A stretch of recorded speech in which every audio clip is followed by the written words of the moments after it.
I am the youngest and fastest rising star in the history of professional wrestling. I am Maxwell Jacob Friedman. WWE Hall of Famer and cannabis connoisseur, the Godfather here. This is Brian Pillman Jr. This is Barry Horowitz.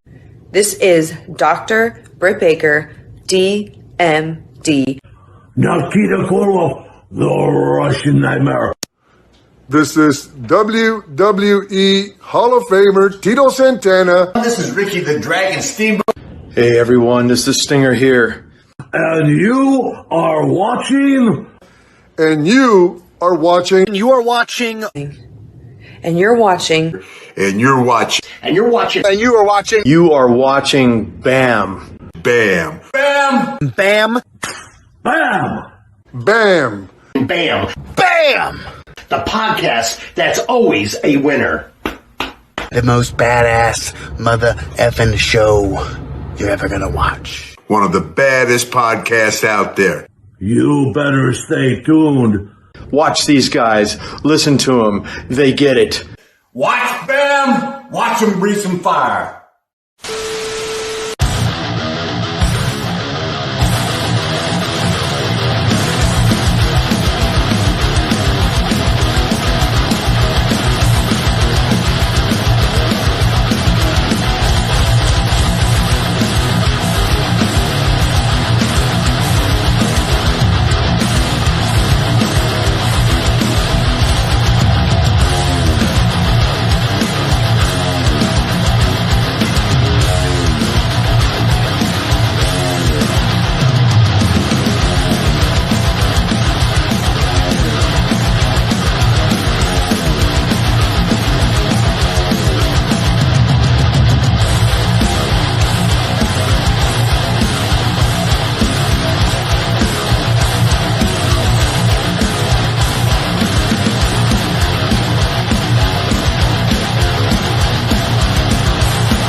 We are live, ladies and gentlemen. I am your host, Carmine Sabia, and we have a very, very special edition of Beltamania tonight.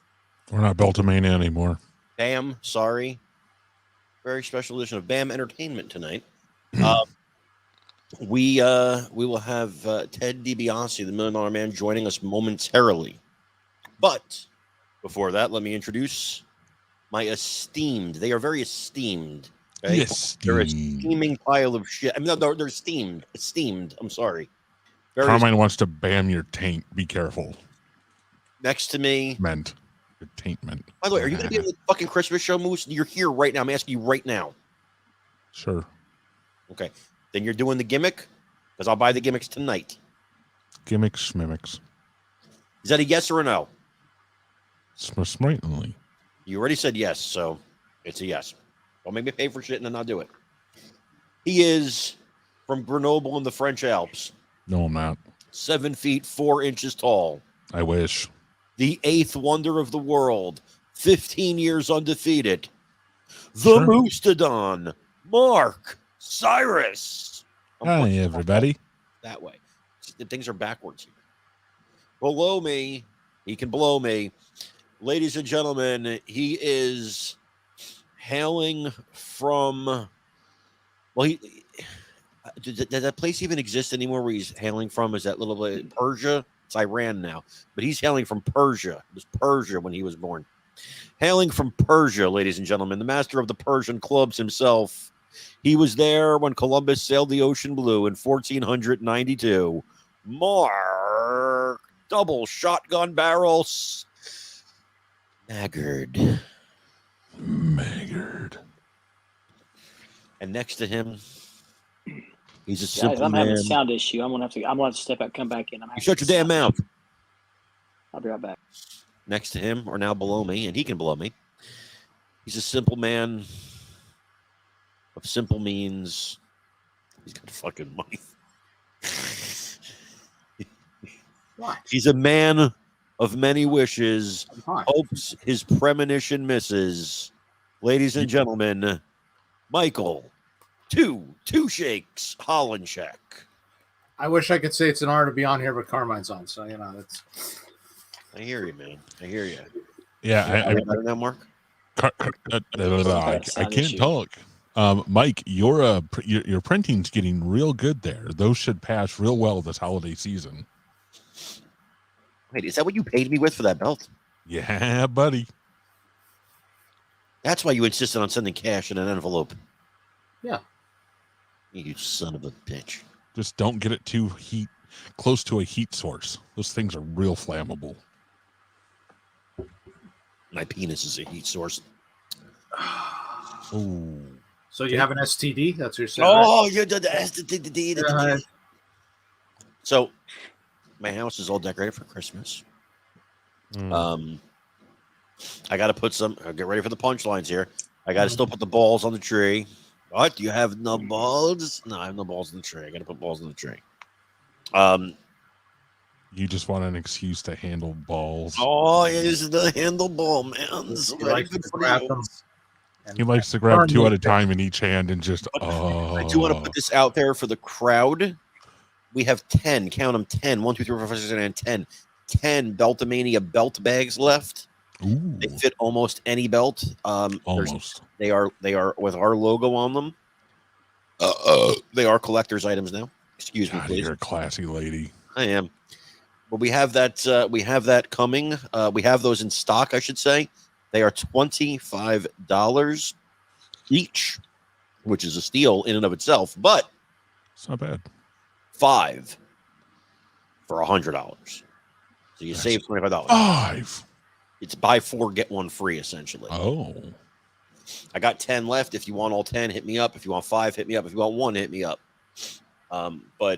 Or just hit him up. He enjoys talking to people. And the shipping is for every 5 bags, it's $8. So because that's how much I can fit in the thing. Get that shit straight, Monday Night Mark. So Ted Dibiase's agent has messaged me, and he is on the way. Okay. So we are very excited about that. They just look like belt bags, bro. They're just normal, like WWE shop belt bags. They're in the other room. They're like WWE shop belt bags, but they have the original old school BAM logo on them.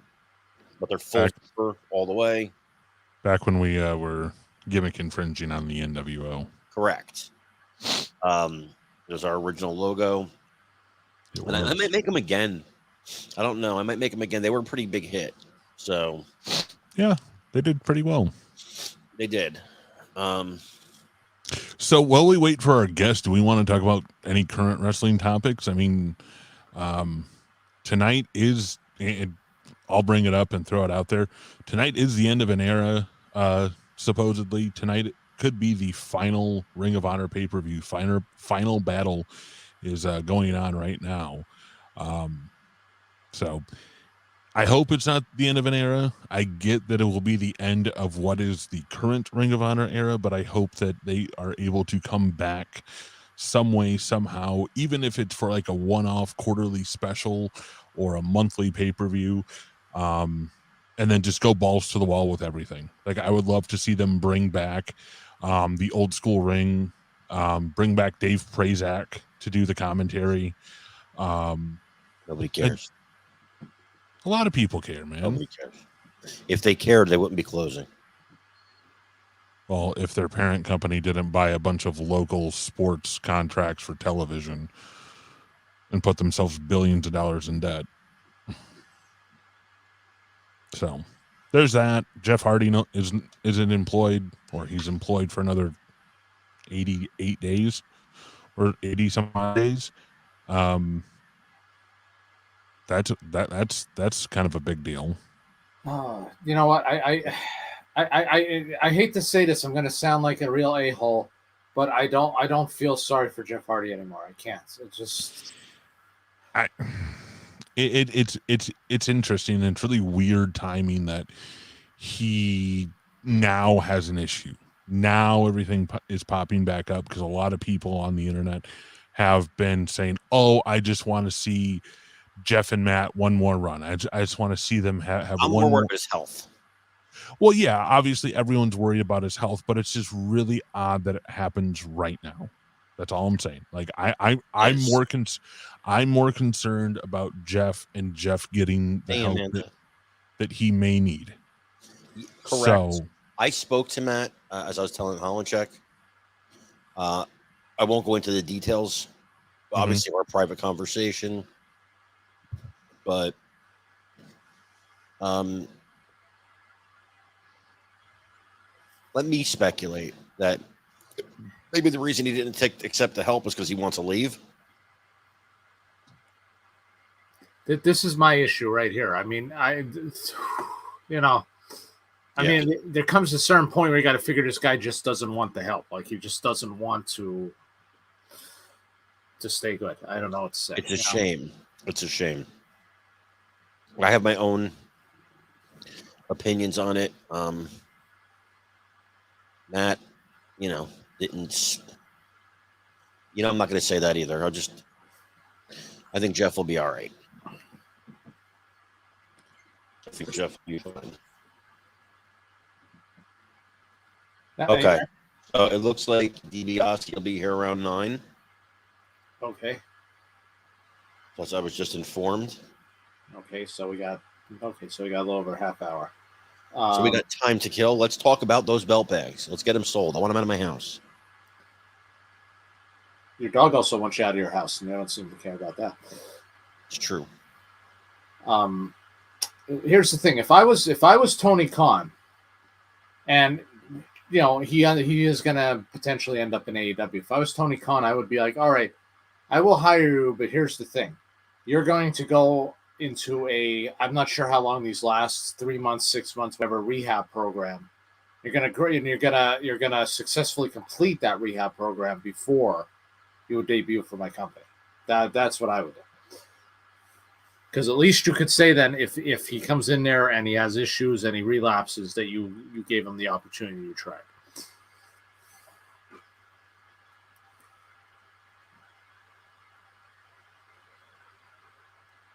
Carmine, you're muted. Okay. So, hey, it's just me talking. Wow, that could be interesting. You never know what I'm going to talk about. No, the speaker on my Alexa is broken. Because I told you it's turning into a freaking Cyberdyne, but you don't listen to me. Cyberdyne Industries. You know what, man? It's the first Alexa. Yeah, and it's evolving. It's turning into Cyberdyne Systems Model 101 T800 endoskeleton. That's what it's going to do. I don't really use this one that much, but I have one in like every room. But see, he doesn't believe me because he's never seen the Terminator movies. This is how it starts. You get this AI that starts doing its own thing. The next thing you know, it's coming in, it's strangling you in your sleep. And then it's walking around, it's taking your identity. It takes your credit cards and your driver's license. It goes out as you. That's what that's going to happen. This is interesting. Prince posits a question. June 23rd, 1996, Austin 316 is born. July 7th, 1996, the NWO is formed. You can protect only one moment. The other's erased from history forever. Ooh.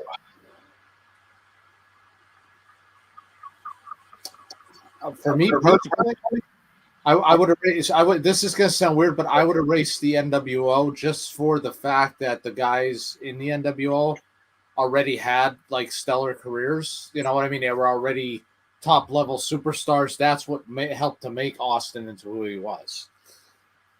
And this is part of the thing. Eddie's correct, and you're correct. He was in that match with Sting where he was hammered, and then this. You can hurt somebody. Yeah. You can hurt somebody. So from what I've read and what I've heard, he wasn't like they were well aware of what was going on, and they decided to work the entire match around him. And so that's why when you see the video, he's only in there for a brief second, and then he gets tagged out, or he tags out, and that's when he leaves. And then there are reports that came out saying that he was in the crowd just taking photos with people, just like hanging out. Wow. That's super unprofessional. I also heard something that he was potentially, in the time he was in there, which like Moose said was not a lot, but that he was very sluggish in the ring. Yep. When he was in there. I saw it. I saw part of the match. I hear you better now. Y'all were talking like I was on acid or something. You said, Lord, I couldn't understand a word you were saying. Had to reboot my phone. But here's the thing. I'll posit this to Brian Hipp. Here's the thing, though. They had no real plans for Austin. Even after winning King of the Ring, it was the Austin 316 moment and the crowd reaction to that got them starting to talk about him in the WWF and merchandise and everything that. You take that away, he might not have been a big star because they still had no plans for him even right after Austin 316.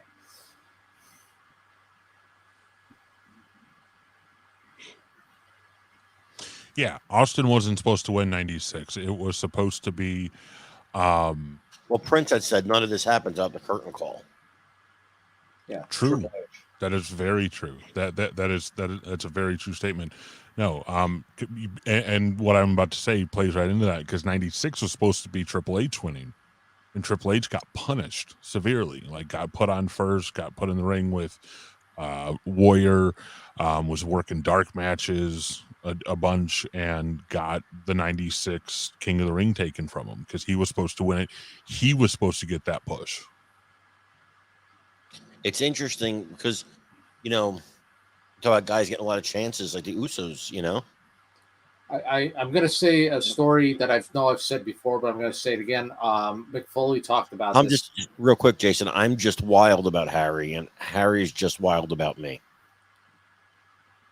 But in the summer of '96, they were doing a tour of the New England area. They were doing a tour of the New England area, and while they were there, Foley said one of the people in charge of merchandise for WWF was there, and had a list. He went to each individual wrestler and was like going over stuff that they had in mind for them. He said for himself, Mick Foley, they had like a Mankind action figure, a T-shirt, a foam mask that they wanted to make for kids that he vetoed because he said, I'm supposed to be this monster. Kids shouldn't want to be dressing up as me or looking like me. And he said while he's standing there doing this, Austin comes up to this guy and it's like, hey, what are you going there for, old Stone Cold? And he just looks at him and he's like, doesn't have nothing to say. He's like, oh my God, at least a couple T-shirts, right? He says, sorry, Steve, but we have no current merchandising plans for you. It's like, wow, they had nothing. After he won the King of the Ring. He said it was in the summer of '96. I don't know if it was before King of the Ring or after King of the Ring, but it had to be somewhere around that time frame to be in the summer. So even, again, with him either winning the King of the Ring already or the plans going in place then for him to win to replace Triple H, they still had no plans for him. Like they didn't care. That changed real quick with the merchandise thing, didn't it? Yeah, it did. A year later, he was the top seller, and 2 years later, they put his fucking face on condoms. Yeah, he was on everything. He was. Yeah, you're right. Absolutely everything. Well, before King of the Ring, Eddie says, okay. And also look at who he was working with and leading up to that. Him and Jake Roberts were going back and forth, and Jake Roberts handpicked him to work with because Jake Roberts at the time had been brought back. Obviously, was in the early stages of his recovery, but then obviously quickly fell out of it, and was getting ready to wind down and actually get an office job. And he handpicked Austin to work with. And the whole Austin 316 thing was based on the fact that Jake had been quoting Bible verses and talking about his own personal testimony and going out and being a minister or attempting to be a minister. And that's when Austin brought it up. So it's a really interesting time to look at in the kind of overarching history of WWE, because had they made just a few changes, like a few different decisions, like, okay, let's not punish Triple H, let's just give him the thing, Austin could have popped and fizzled in WWE. Yeah, I mean, a month after him winning the King of the Ring, he's in SummerSlam in the free-for-all match, the free match, against Yokozuna. So you might as well say the opening match of the card. I mean, so it's like, yeah, you know. It's interesting because then you look on the other channel and you have Hogan forming the NWO. I mean, the NWO is what catapulted WCW past WWE for 83 weeks, and what gave them the leg up, and what in my opinion, gave our guest who will be here in a little bit a breath of fresh air, because Money Inc. in 94, 95 WWF was nothing like what it could have been, in my opinion. It was still a great stable, and I have great memories of watching it, but Ted DiBiase in the NWO just makes sense. It's this group of ex-WWF guys, and when he's brought in, he's perfect. It was the perfect setup. Yeah, he was supposed to be the mouthpiece. He was supposed to be the one doing all the talking for him. So, which is interesting when you think about it, because you had, you know, Nash, Hogan, these guys who are good talkers there, you know. Welcome to the show, Justin. Thank you for tuning in. Ted DiBiase will be with us in about a half an hour. You know he's been here before, right? He said first-time listener. That's Justin. Yeah, that's what he said. Fabian. He's been here before. Are you his? He said he's first time listening. Are you his manager? Good. No, I'm not his manager, but his name looks familiar. I've seen him in our comments before. How do you know that wasn't Justin Fabiano? So what you're saying, Carmine, is you're really worried about this? Yes. I'm just saying. How do we know? Because Michael asks, how are you guys liking the Fandu 10 pounds of gold replica? I like it. I'm avoiding making a hasty purchase. A, because I already own a 10 pounds of gold from a team that's epic. B, it's not my favorite belt ever, so I don't need more than one version, really.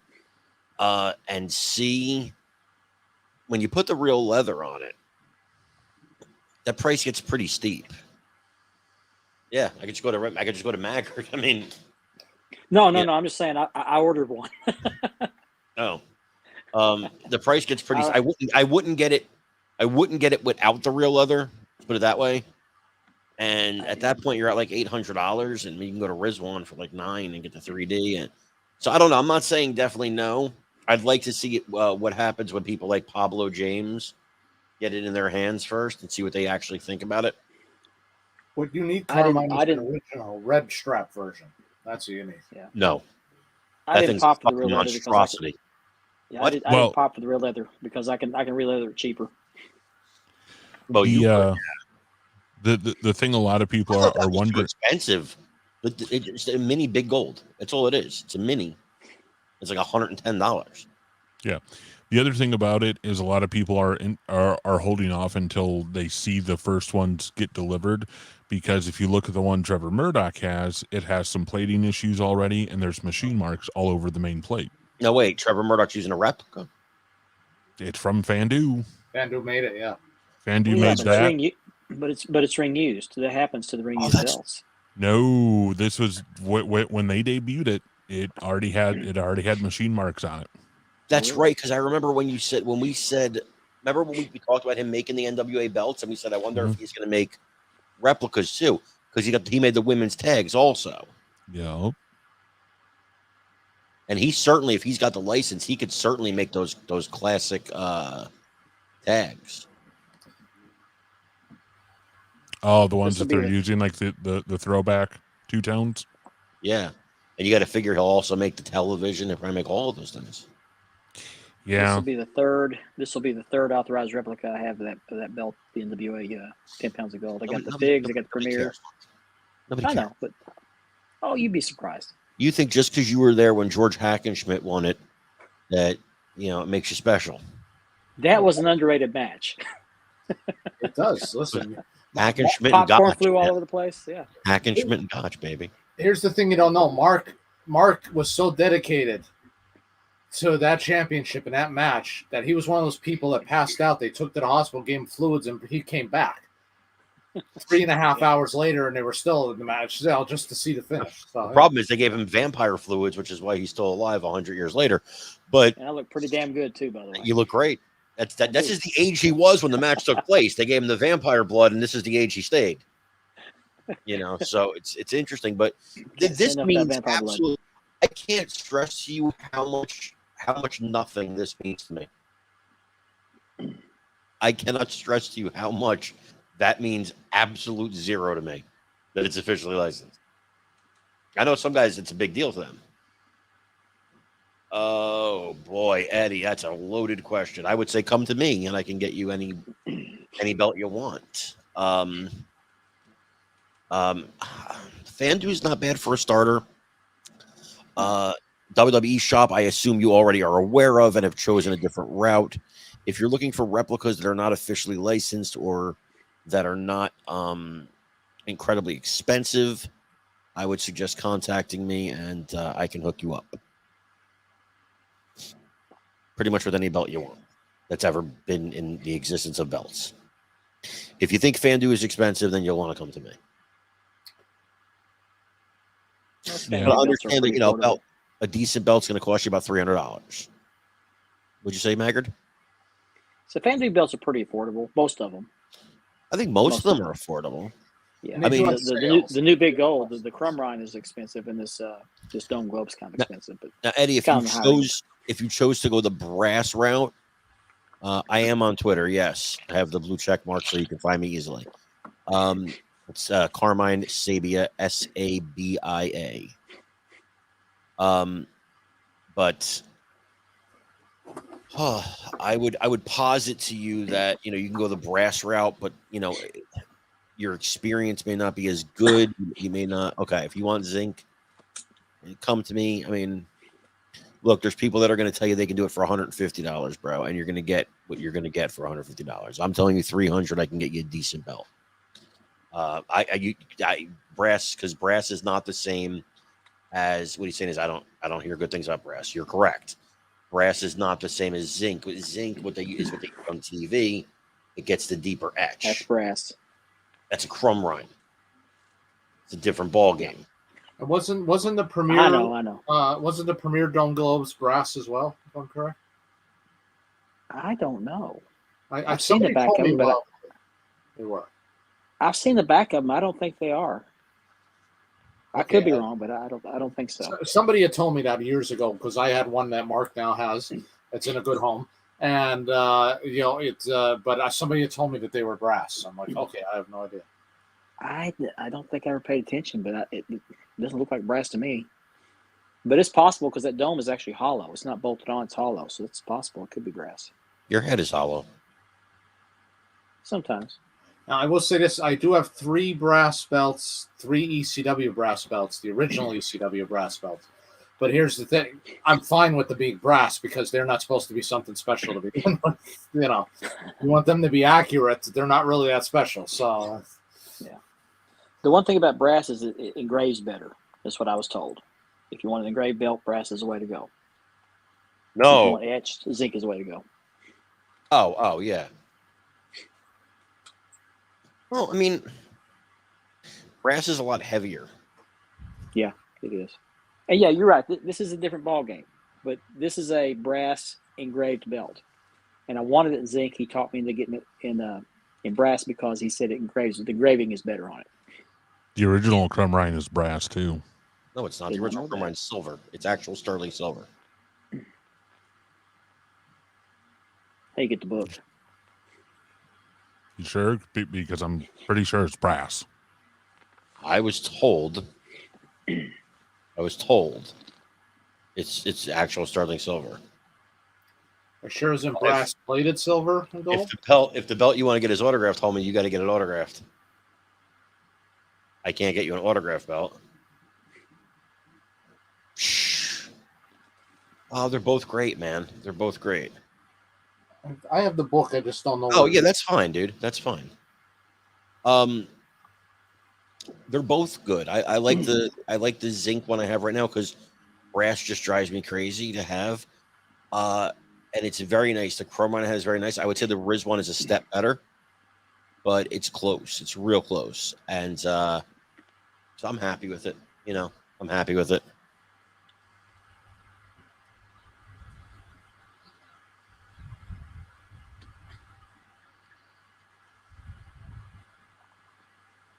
I think zinc is the way to go for most belts, but occasionally there's one that's probably better in brass. But most of the time it's going to be zinc. I think we're getting close to Ted. So hold on. Okay, I'm gonna get ready here. Close my window. I forgot to wear my tie. Just add a little bit of air in here because it's starting to get hot. That's just me. I didn't say it wasn't, did I? I'm fine with that. You're. I had to take a shot. That's all right. Listen, I'm easy, so it doesn't take much. So, by all That's what I means, heard. that's right. By all means, you got $20. I got all the time you want. Man, that's all I'm gonna say. You love me a long time, huh? Oh, you love you long time, short time, whatever you need. Whatever I could do for you.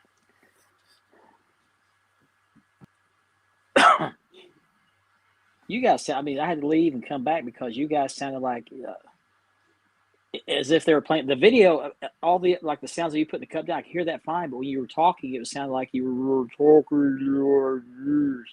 I couldn't hear a word you were saying. I understand. No, that was just me. I was talking about it. No, all three of you, Moose. I thought they were messing with me there for a minute.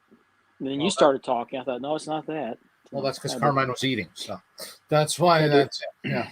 Had to reboot my phone. I don't know what happened. It's fine before the intro. Let's see. I have to say, I'm just going to be honest here. I'm very excited about this interview tonight. I did actually meet Ted years ago at a local indie show here. Very nice guy. Very nice guy. That's what I hear. He's got a couple of videos out there on YouTube. Oh gosh, thank you so much. I appreciate that. What? A very nice guy. Very nice guy. You know what? I realized who you look like tonight. Karma. Oh. Besides Carmine, which most people. Ellie Savalas? You look like the love child of Virgil and 2004 Bill Goldberg. Okay, that's what you remind me of. Where did you get 2004 Bill Goldberg? Specifically, the beard is specifically 2004 Bill Goldberg. When did Virgil have a beard? Where does Virgil come from? Where does he play into this at all? I don't see any Virgil.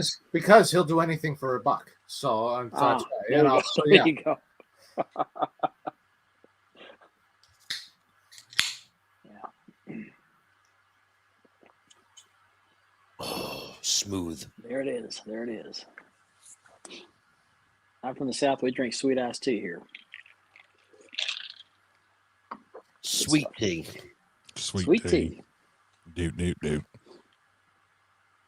Yeah, I don't get where's the Virgil? How do I look at the love child of Virgil? I explained Virgil. It's more the attitude of Virgil.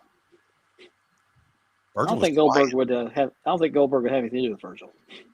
I could very easily see you with a table and a sign that says Ted Dibiase.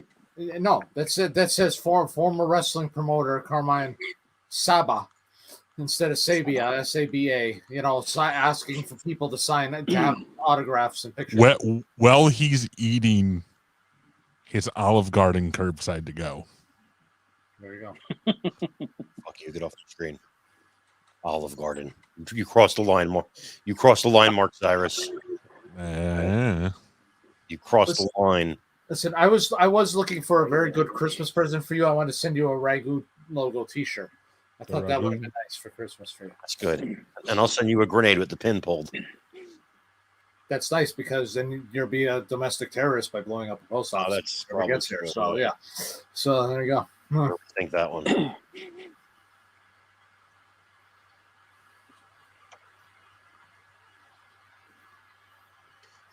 Last Christmas, I gave you my heart.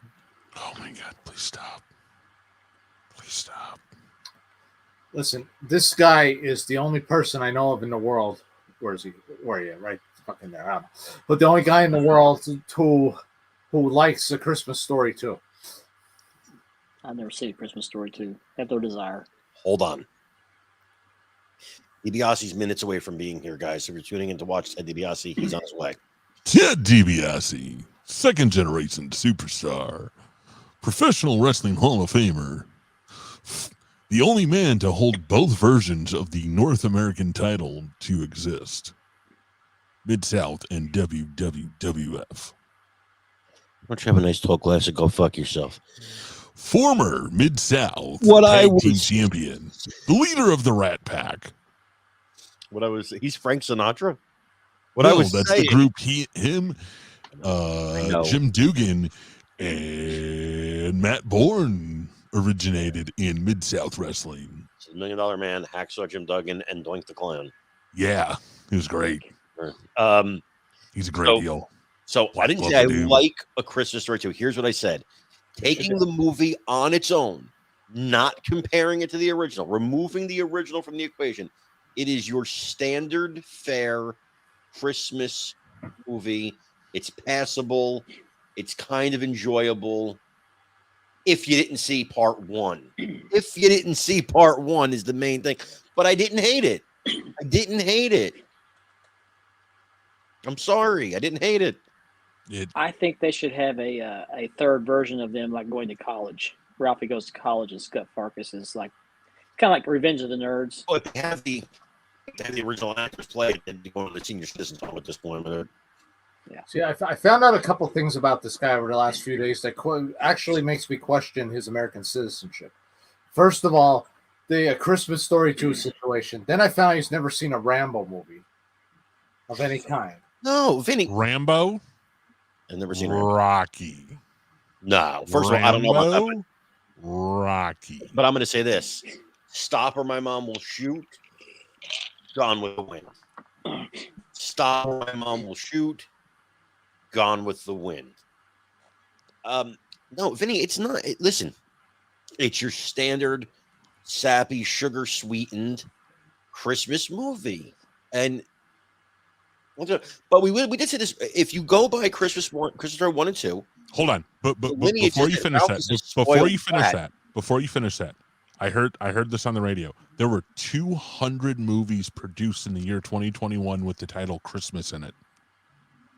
4 times as many over 10 years ago. And at least 89% of them had to be Hallmark movies. Oh, a good portion, yes. That's what we're talking about. We're including those. So when I take my girls to daycare in the morning, we listen to one radio station because they're going to come get you. Okay, can I get some words out? You shut your fucking mouth. So when I take my girls to daycare in the morning, we listen to one station because they just play music. It's like one of those people that doesn't do a lot of ads, and now they're playing Christmas music. So they'll come in with their little breaks and then go, blah, blah, blah, blah, blah, Cincinnati's Christmas music station, blah, blah, blah, blah, blah. And they were talking about Christmas movies and how over 200 were produced in 2021 alone with the title Christmas in it. I have to guess that more than half were on Hallmark. That would be my guess. At least 10 starring Danica McKellar, another 10 with Candace Cameron Bure. 2 women who are Ted is on his way, D-Star. Ted is on his way. He had a prior engagement, and he's on his way. He had just got off the plane. He had to get to the hotel. He is on his way. I'm speaking to his agent, texting with his agent. Yep.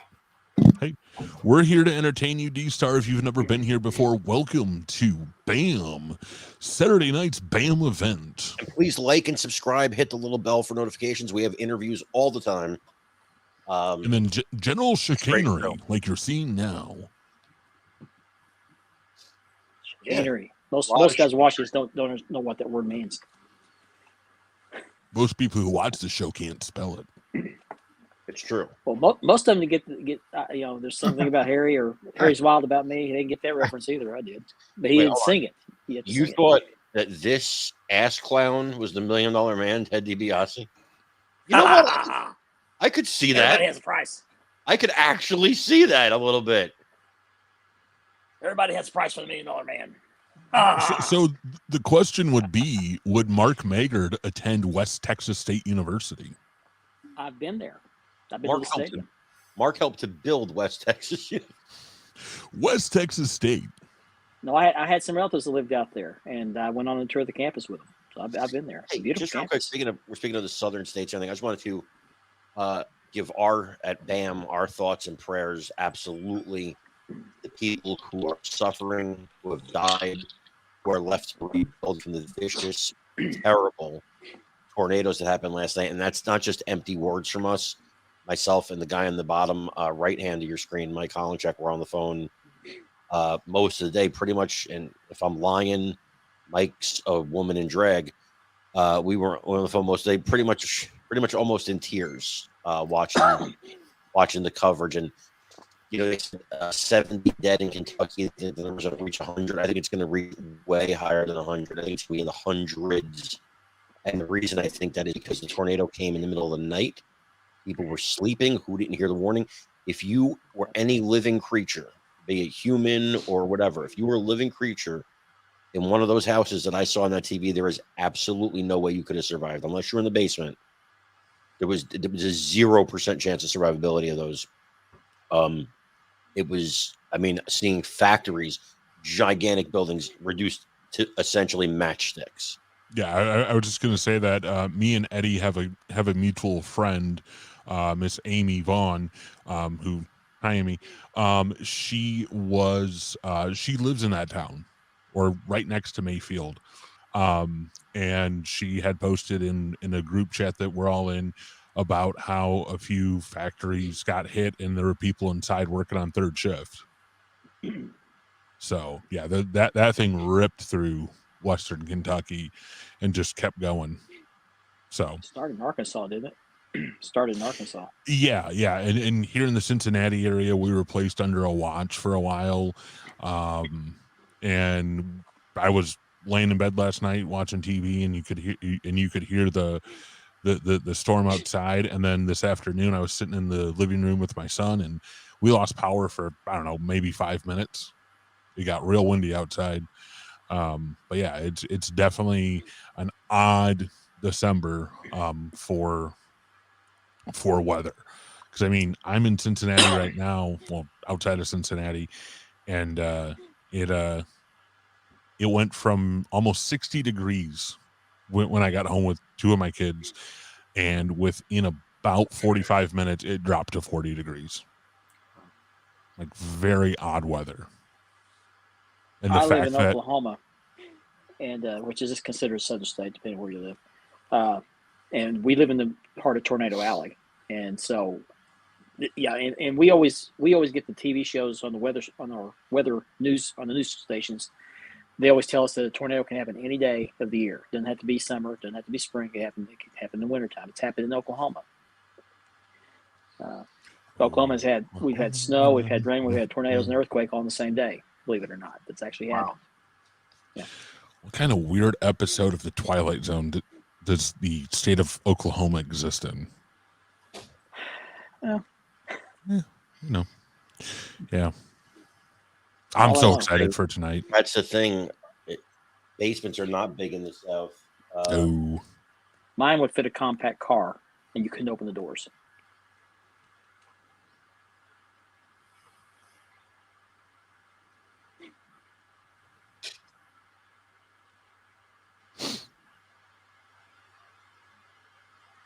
Yeah, it's scary. I'm texting back and forth to Ted's agent, so it's definitely scary to hear that stuff going on, and even like I said, just sitting here upstairs in my living room looking outside. It started to rain real hard, and then all of a sudden that rain started to go sideways, and I was like, "Uh-oh." You must not be used to high winds up there. We get some crazy winds in Cincinnati, but back home in Michigan, like we got even crazier winds coming off of Lake Michigan. You get lake effect snows, don't you? In Michigan we do. In Cincinnati we don't. Lake effect is nasty snow, wet, heavy, nasty. That's what I hear. So I'm a first responder. Now, give you guys a update. He is, because he was traveling today, he's still being stuck, and so we're still working on it. He will be here. It's just taking a little longer than expected. He will be here. It's gonna be a little later than we thought. It's fine. We're here. So we're here. We're ready to go.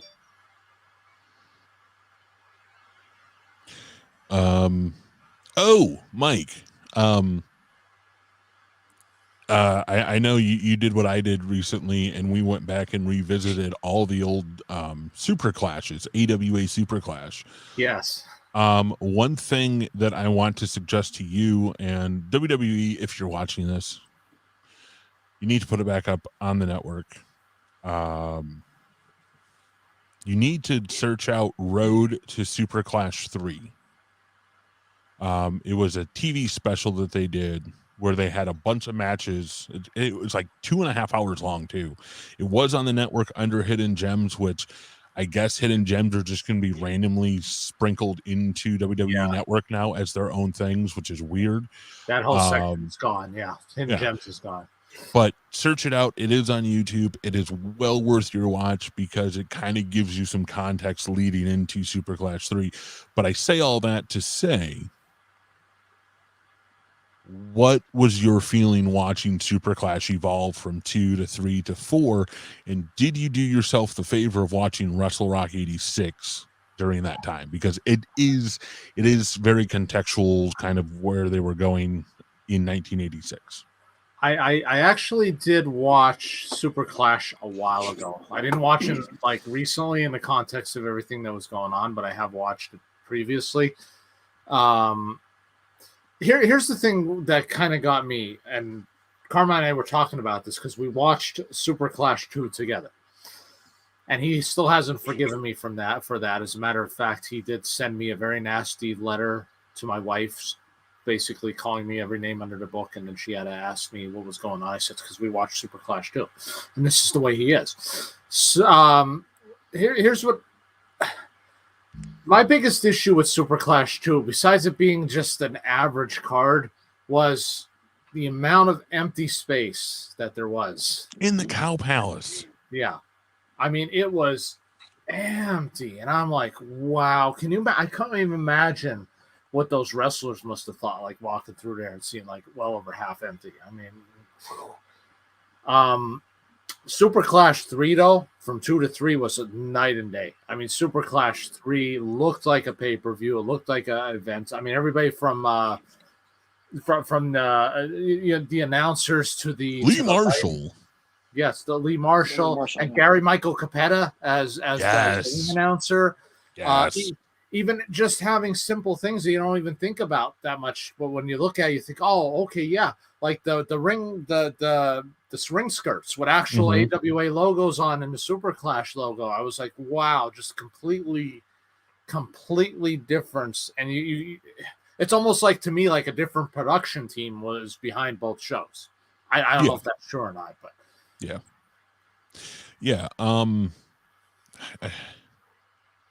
I love those events. Like, I love classic AWA stuff. I really wish WWE would figure out what they've got to do to put more of it out there, because it is good stuff. I mean, it's really a harken back to the old school of wrestling that Vern Gagne refused to let go of. But it did give us a lot of really awesome talent. It gave us a lot of people. But those events are so fun to just go back and watch and not really watch them with any sort of like. Yeah.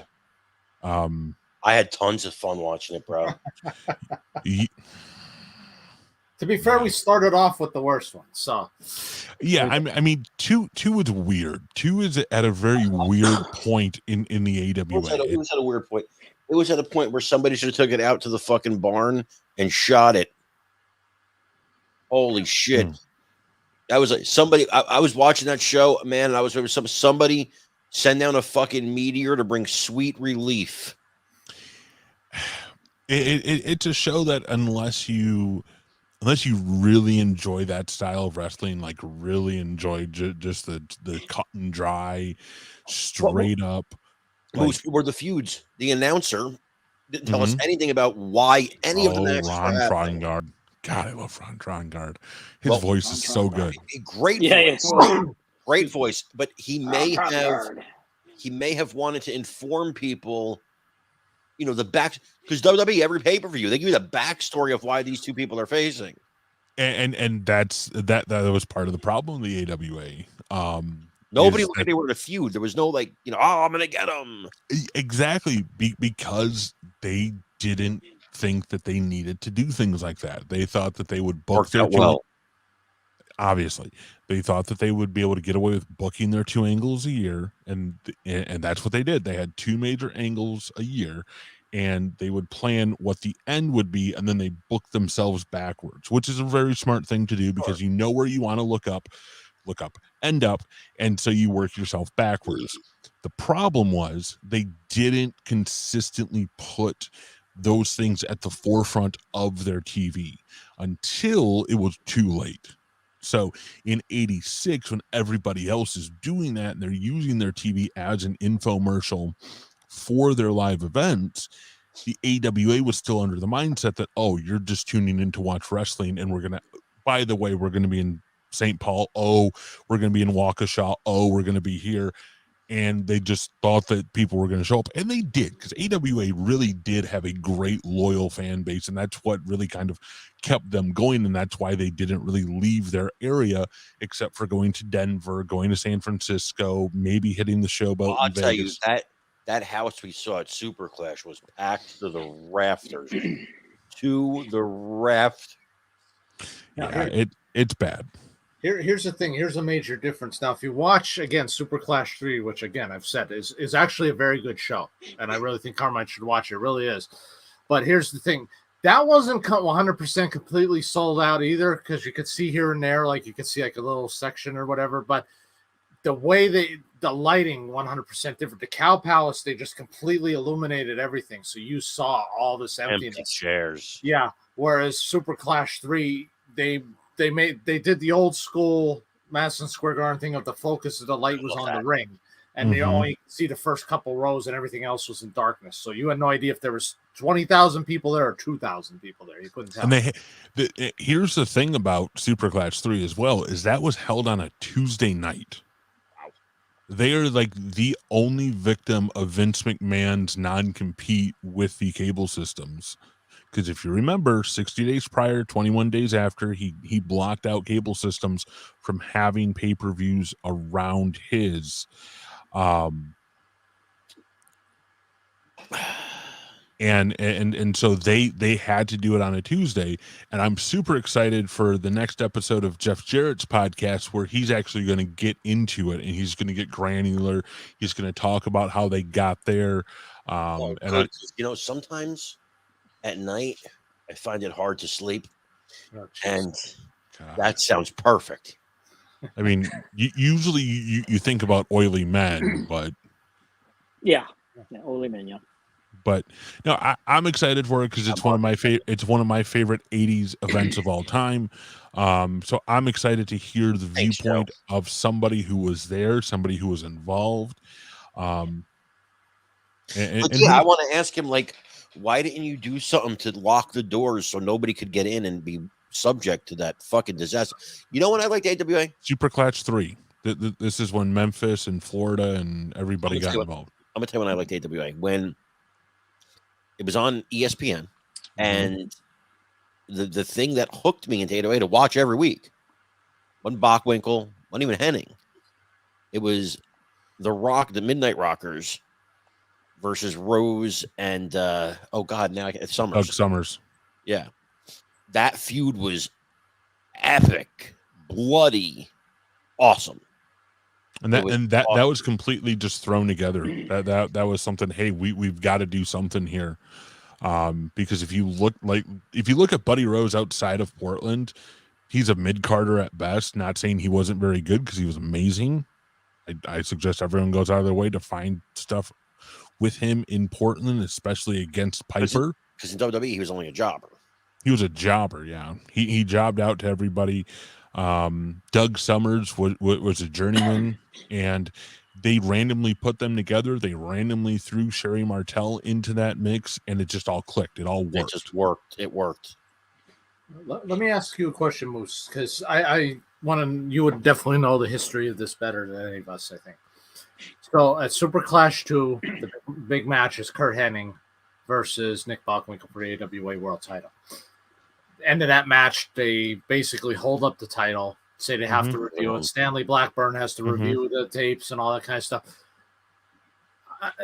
I had to look up and see what actually happened here. So not even a week later, they decided, oh yeah, we're just gonna.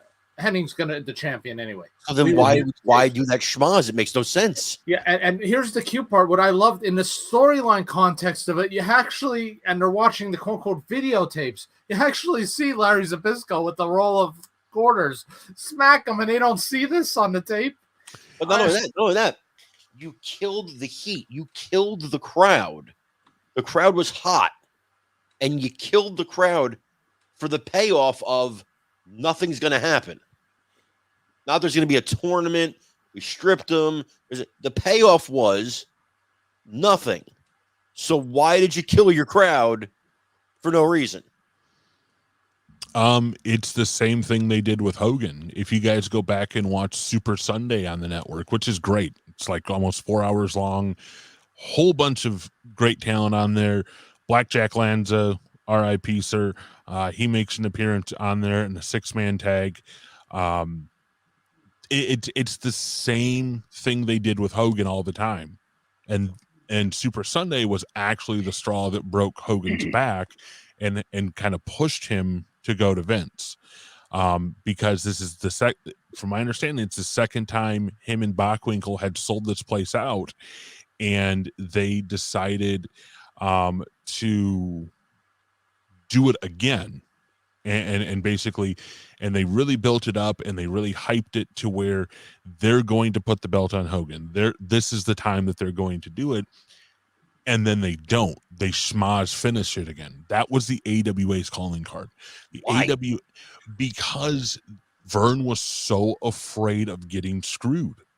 Vern did not out of business. Yeah, he didn't want anybody that he didn't handpick to be the champion.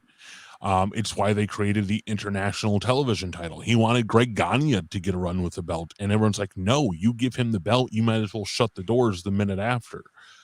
So he created an entire title and ran an entire tournament to put a world title on his son. Now, granted, Greg Gagne, decent enough worker, but not championship material, not world heavyweight championship material. And why did they say you could close the doors if you give it to Gagne? Like if he had it for 2 minutes, that would have held it for a month. That would have shut the company down. Yes. Why? Because it was such nepotism. So the AWA was born. Yeah, but WCCW was doing it. WCCW didn't do it. WCCW would put the belts on people and then make the boys chase them. And then once the boys caught them, they got the belts back and things reset. And that's usually when that heel was leaving the territory. Am I wrong, Mark Maggard? No, I don't think so. And then you have to consider when Kerry won the NWA title, that was voted on by the NWA Board of Governors. Mm-hmm. All the promoters, not just one.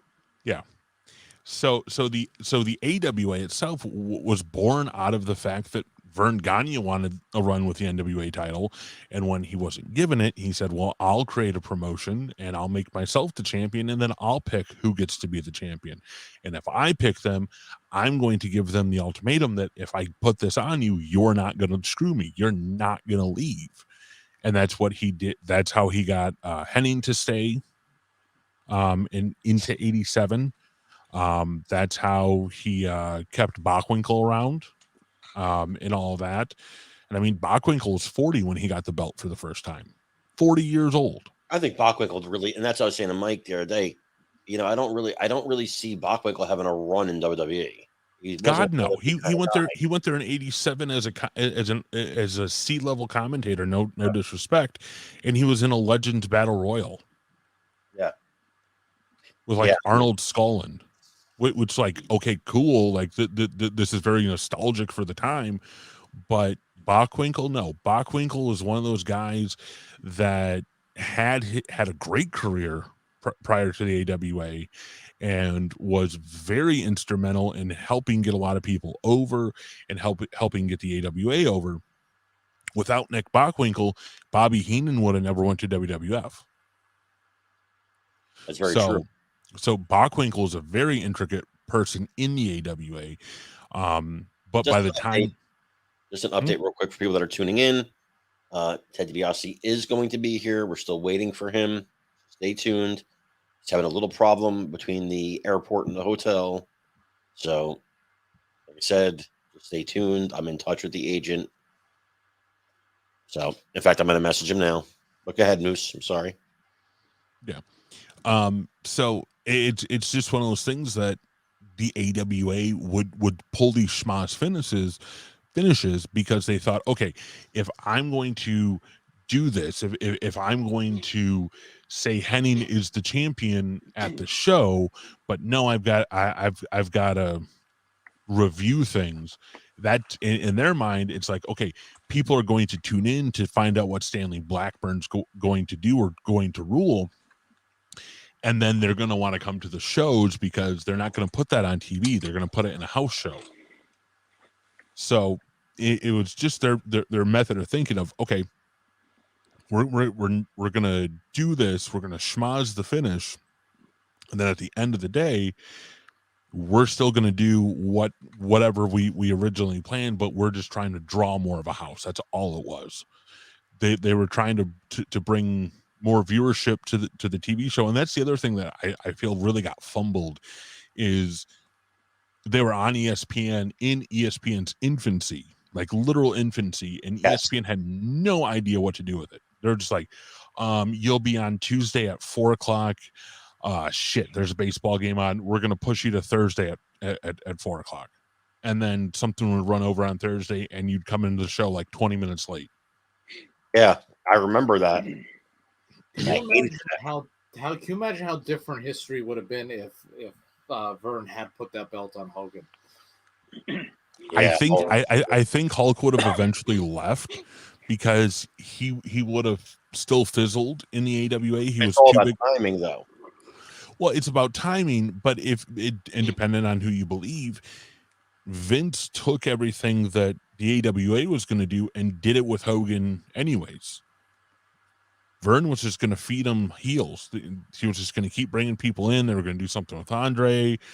They were just going to keep feeding Hogan. I think the real thing is, had Hogan and Vern been able to work out a merch deal, because that's what it was all over initially. Had there been something to where, okay, Vern can have 2.5 points on the merch sold at AWA shows when he's gone, being Hogan. But when he's there, he gets a 1.5. I mean, so just figure out what works for both parties and all that. But I think Hogan getting the belt at that point would have been huge, and it would have skyrocketed them. But eventually, you would have ran into the same thing you ran into in the WWF. He would have outgrown that. Because Vern wasn't going to leave. Vern was not going to leave his home territory. He, a lot like Fritz von Erich, believed that you don't step out of your bounds. You stay where you're supposed to stay, and you don't go national. You don't do that. I think history would be different, and we wouldn't be talking, and we wouldn't have the Hulkamania that we had in the WWF, because Hulkamania was already started in the AWA. I think there'd be more of a context in speaking about Hogan in terms of his matches and how good they were, and how good of a worker he really was. Instead of just Hogan faced Kamala and then One Man Gang and then Big Boss Man and then whoever. I think it would have been, do you guys remember when Hogan and Martel hooked it up, or when Hogan and Hansen wrestled, or Hogan and Bruiser Brody, which would have been huge. I mean, Hogan and Brody would have been money anywhere, in my opinion. So I think he would have, like I said, he would have eventually left. He probably wouldn't have left until like 86 or 87. By and at that point, who knows who Vince would have had at that time to really carry the ship. Yeah. True. I mean, I guess he had these. I don't know. Who would it have been? So if Hogan had stayed, I mean, if you look at who they had in the WWF who realistically could have done it, you could have done Slaughter, like Platinum said. I wouldn't have done Snuka unless you were going to do a flash in the pan, where you put the belt on him and then literally the next month he's got to drop it to somebody else. But you could have done Slaughter. You could have turned Mass Superstar face and done a short run with him. You could have done Barry Windham. Realistically, you had Barry Windham around. And he could have gotten the title, and then you could have found another heel to take it off of him. Tito Santana, like Eddie just said. I mean, there's a whole host of people who could have done it, but I think the problem is it wouldn't have been the rocket ship that it was with Hogan. It wouldn't have been the same impact with a Hogan. Now you had Steamboat there as well. Well, no, not in early. I'm sorry, not in early '84. Yeah, he was there for a bit, then he left and went to NWA for a while. Came back by WrestleMania one, I think. Was he back by WrestleMania 1 or 2? Yeah. Orndorff at the time wasn't there. He was Mid-South. But you could have done it. I mean, who knows? He could have pulled anybody. Andre, yeah, we just said that, Eddie. Yeah, he was in Mid-Atlantic for most of '84 because he was actually on Starrcade '84. But I would throw out an interesting scenario to you, just to see what you think about it. Maybe they don't actually at that point take the belt off Backlund. Then maybe they keep it on him for a little while longer. No, because had they done that, they would have been classifying themselves in the same regard as the AWA. Because that's exactly the type of champion Vern Gagne wanted. Vern Gagne wanted somebody like Bob Backlund, and Bob Backlund was going to go out there and wrestle. He wasn't there to be an entertainer. He wasn't there to put on a show, so to speak. And that's what Vince wanted at the time. He wanted a show. He wanted people to tune in and get an overload of entertainment. Now, yes, you could have had him hold the belt, he being Backlund, but you would have really had to put Backlund in a position with a big time like mouthpiece. Like you would really had to overhaul his look, his approach, and like really give him somebody who could talk for him, because Bob Backlund's a great person to talk if you like a very cut and dry interview. But at the time, for the entertainment factor, for the over the topness, you would have had to almost put him with like a Captain Lou, or if you could have convinced the Grand Wizard, turn the Grand Wizard face and had him do something, but it would have had to been somebody big to really get him over. And then Eddie no, not at that point. No. You could have turned Backlund heel. He could have snapped in '84 and started really saying how spectacular he was, how much better he was than everybody, and how he wasn't going to lose his belt to somebody. Yeah, I mean, maybe you do a scenario where he just beats somebody, and then that like gets him scared, thinking, "Uh-oh, maybe I could potentially lose. I got to do whatever it takes to not lose." So we're 10 to 15 minutes away from Dibiase. Perfect. Yeah, maybe, but you would have had to pull him a lot quicker than you did. I really thought Marshall Mahoney just said, "What if Vince had given Lawler a gun?"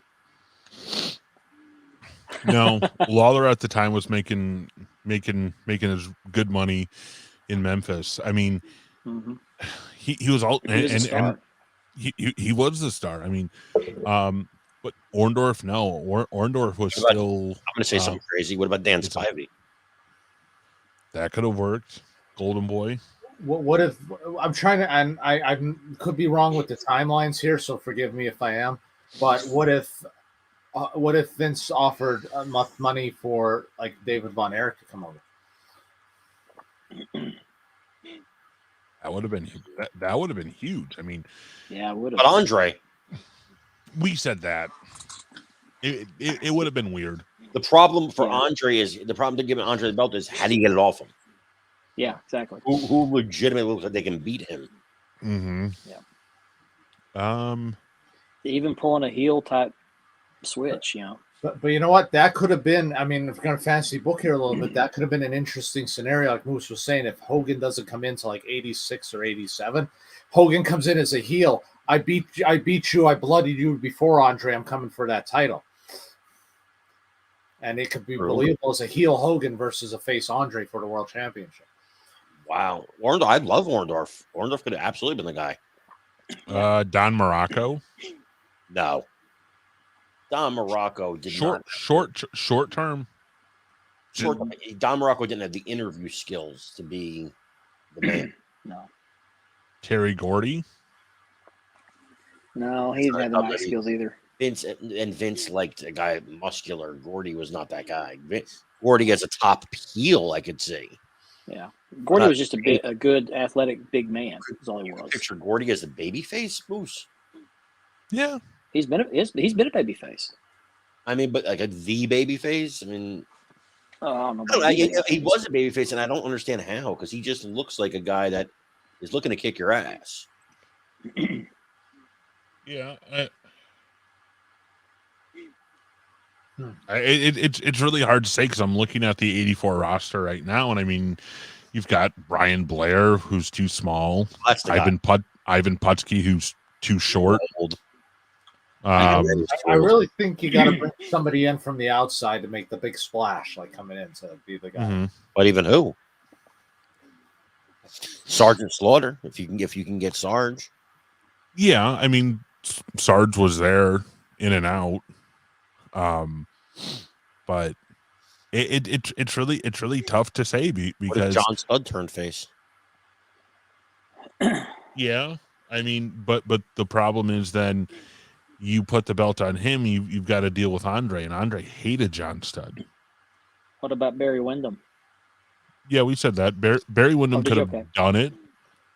Could have done it. He wasn't really a WWE guy, though, at that point. No, he was there because he got pissed off and wanted to do something on his own. You know what this shows, though? How integral to the whole product and the company and wrestling in general was for Hogan to make that switch at that time to come there. Yeah.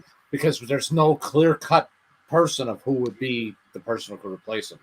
And Hogan was a movie star. Jesse was injured. You know, you couldn't. Graham, I think, was injured. There's no Graham at that point was in the NWA and Jim Cracker Promotions doing his kung fu gimmick. What? Wait, what? Yeah, kung fu gimmick. Oh yeah. Came out with the long black pants. Yep, he had. Pants. Yeah. Yep, he cycled off of the what juice. Was his name? He was Billy Graham. I don't remember this at all. It was 1984. He had the bald head at that point. He didn't have the Fu Manchu mustache or anything yet, but he had he just had the big caterpillar mustache. He had like kung fu. Apparently, he had studied some stuff. You could have, but he was old. I mean, yeah. Savage is too young at that point, I think. I'll be right back in 1 second, guys. Adonis would have been really interesting. Adonis could have been an option. It's very, very. He's right. Good evening, Mr. Alex Garrett, Going Broadway podcast.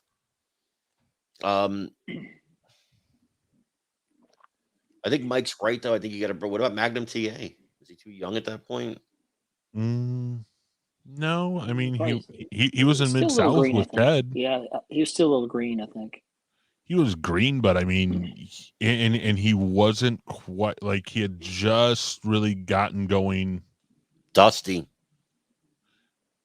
Yeah. Dusty could have been that guy. Dusty could have been the guy had he not been booking Jim Crockett. What about Tommy Rich? Wildfire. Someone said fire up. Yeah, well, Wildfire. yeah. Someone say fire up. He had the charisma. He didn't have the body, but he had the charisma. But he was so Southern, though. Magnum had that movie star look. That's the truth. Yeah, and Magnum. So this is January '84. I think he's still in Mid-South at this point. Yeah, he's got to be in Mid-South at this point, because yeah, you could have, and maybe that would have been the tipping point, to get him to go to Vince. But anybody else, I mean, you could have done Harley had Harley been more receptive to the offer, and not been so against Vince at the time.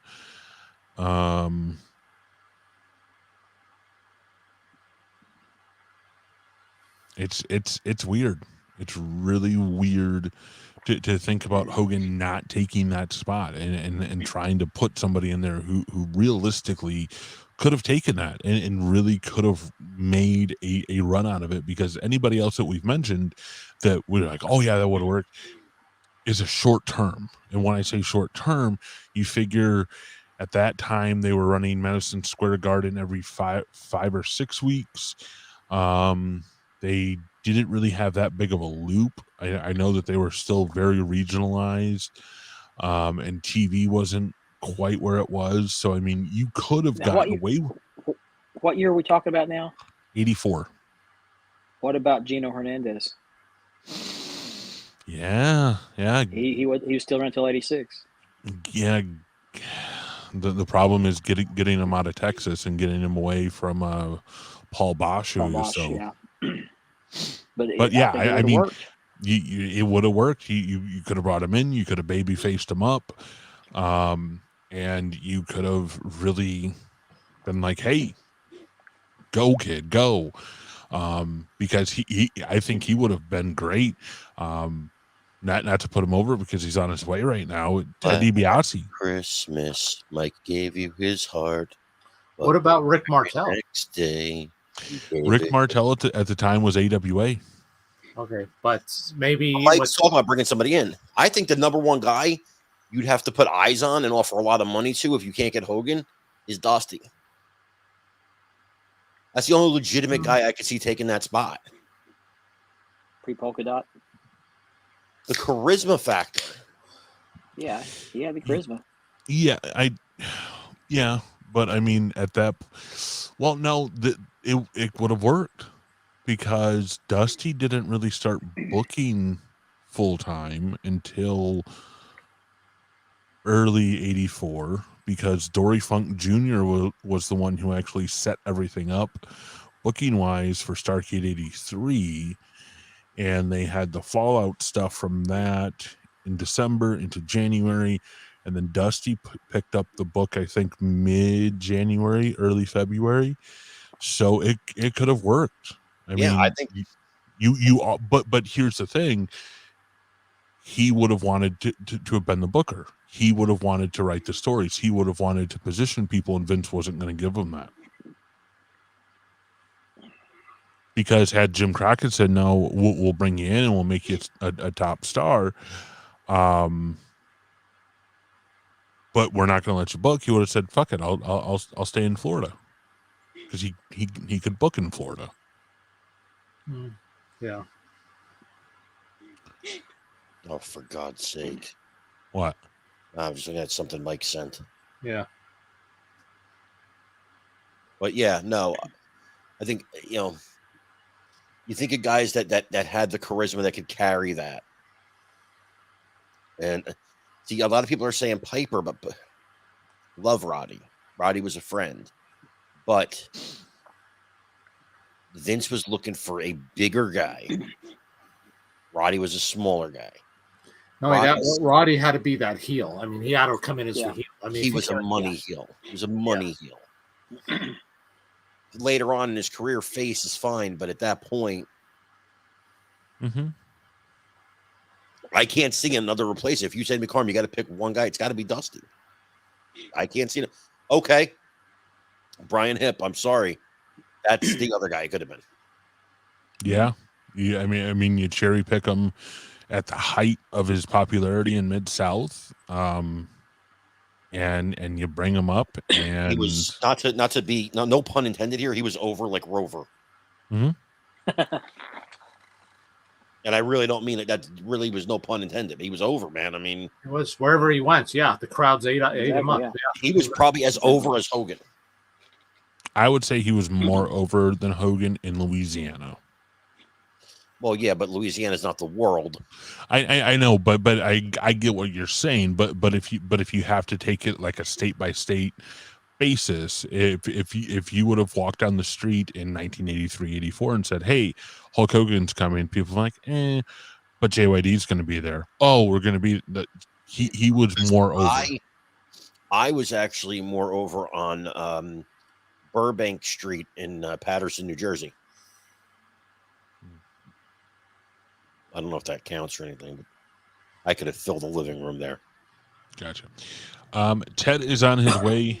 He was traveling, and he's getting ready as we speak. Rick Rude was actually in Memphis. Rick Rude, I mean, there's a reason he became so popular.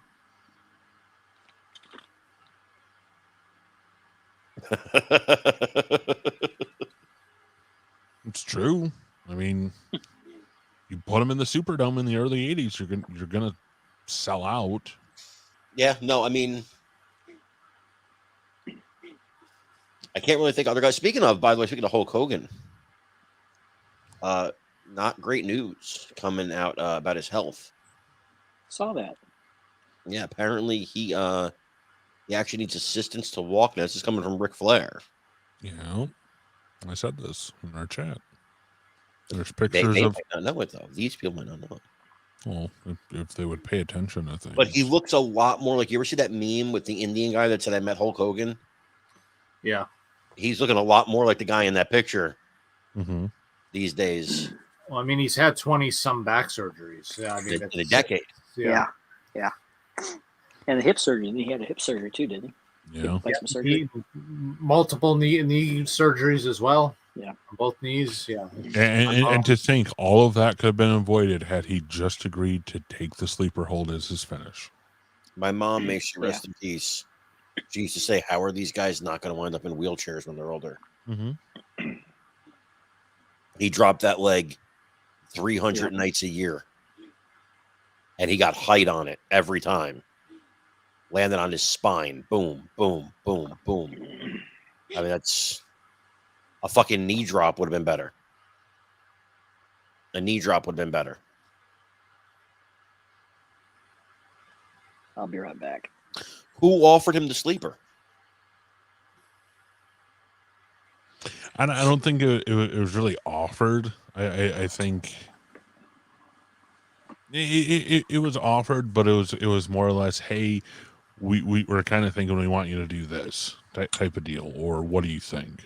Not a lot of wrestlers though won matches with the sleeper unless they were fighting a jobber. A lot of guys use the sleeper. Ed Strangler. We're about 2 minutes away. Yeah, Ed Strangler Lewis. That was his whole deal, but he actually will choke people. Well, Ted DiBiase. Yeah, the $1 million dream. The head and arm. But I always felt like Beefcake. Beefcake, yeah. But it was like that leg drop, you know, when that hit, there was something special about it, you know. Well, yeah, it symbolized Hulkamania's crashing down. Yeah. But a power slam would have been just as effective. It would have been huge. Can't believe I didn't think of JYD. JYD was, when I had my LJ and action figures, JYD was my champion more than Hogan was. I mean, even if Hogan had decided to use the sleeper hold for him, it definitely would have worked because with those arms, I mean, you would have thought he was literally legitimately crushing the air. Bear hug. 24-inch pythons, yeah. Yeah, and yeah, Mark just said it. He called them the pythons. Why not use them to squeeze somebody into submission? Yeah, ask Richard Belzer. He knows. Yeah. even yeah. A lot of people might not know that story, but watch it on YouTube. Hogan knocks out talk show host. Yeah. Hogan should have just used either to close it. A lariat from Hogan would have been effective. Absolutely. You know, I mean, he's a young guy at that time. He's probably not thinking about what this is going to do to my back in 30 years. You know, but I saw at the time of dollar signs. But it had to take a tremendous toll, and there was a lot of moves like that. I mean, Savage's elbow drop for the top rope, or his jumping to the floor from the top rope to the arena floor is like a 15-foot drop on your knees night after night. You know, a babyface David Schultz, that is a possibility, bro. I don't know if he could ever be babyface. I mean, I can't see him being a babyface, no. I said Big John Studd. Just for context, Hogan was about 31 in 1984. But imagine had Savage lived, what would his knees look like today? I don't know if he'd be walking. From those jumps, I mean, again and again, the damage that must have been done to those knees. Wasn't superstar Billy Graham kind of crippled up too? Mm-hmm. It's kind of ironic you have two WWF champions kind of the same shape. It's a tough business, man. Big guys. Yeah, it is. Well, superstar stuff was because of the steroids he did and some other stuff he did to his body. But interesting factoid, Macho Man's catchphrase of "Oh yeah" actually came from a territorial wrestler that he worked with in the Detroit territory, Pampo Furpa. Met him. Furpa. Pampiro Firpo. Yeah, the madman of the Pampas. Yep. From Argentina. Yep. He developed it. Met And him at yeah, probably too early for Windham at that point. Yeah, he used that in Hawaii when Angelo Poffo was there and brought Randy and Lanny along, and Randy saw it. And then in 1975, when Randy broke into the business, he was part of a tag team with a guy named Mike Thomas called the Mod Squad. And Firpo was there and a big deal. So found that out this week and thought that was super interesting. And we were just talking about Randy and all that. I knew that story about the oh yeah thing, but Firpo, there's a YouTube video of him. He could take a steel bar and bend it with his teeth. Mm-hmm. He looked like a shorter version of and a hairier version of Bruiser Brody. Yep. But I met him at the Hall of Fame induction about 3 years ago. Yeah. He was in a wheelchair. He retired from the Postal Service at that time. Mm-hmm. I think, it's hard to think of, a replacement for Hulk Hogan because he's Hulk Hogan. He defined an entire generation. It's just hard to say, this one or that one could have did it. You know what I mean? And he was a top babyface, and then he was a top heel. Yeah. But did you know that Hulk Hogan also could have been a baseball star? Yeah, he was. Yeah, I remember reading that story. Yeah. Yeah. I know Savage was drafted, I believe. Mm-hmm. Yeah, didn't he play for the Reds, I think? Some people are just born athletic. They're just. Yeah, Savage played for the Reds. I don't know if he played for the major league team, but he was part of the system. He was part of the system for the Reds and the Cardinals. He was a catcher. He was damn good, too. Hell of a baseball player.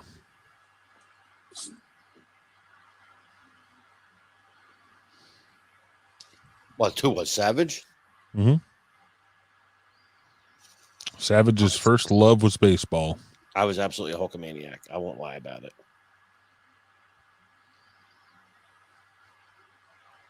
Well, I love the 18.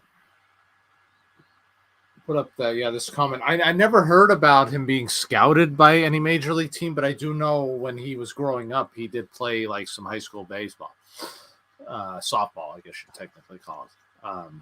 No, he was he said he was the biggest guy on the team, so at that point. So Was he 6'6"? he was pretty big, when he was in high school. Yeah. I mean, he was close there, 6'6", 6'7". Yeah, I mean, so that's not going to find a lot of baseball players that size. He also had a weird thing that he said he used to, when he was a child, he used to like to stuff rocks up his nose. Take that for what you will. I'm not joking. I'm not even joking. He actually said this story. He said he had to go to the doctor the one time because he stuffed the rock up there so far they had to go and take the whatever thing, pull it out. Okay. Maybe that explains a lot later on. I have no idea. But just an FYI, Ted is very close. I'm getting he's in the hotel. So just checking in. We're minutes away from him. So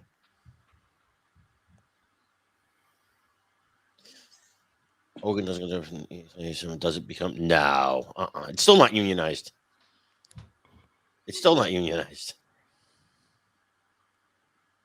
Jesse Ventura was the big guy pushing for unions. I remember in the WWF, but he had no support. You would never get that many wrestlers to stick together. No.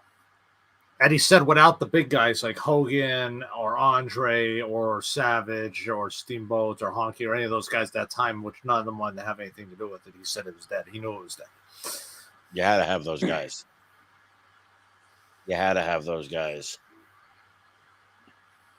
I think, I mean, looking at the roster for 1994, what about, okay, here's a name. What about Tony Atlas?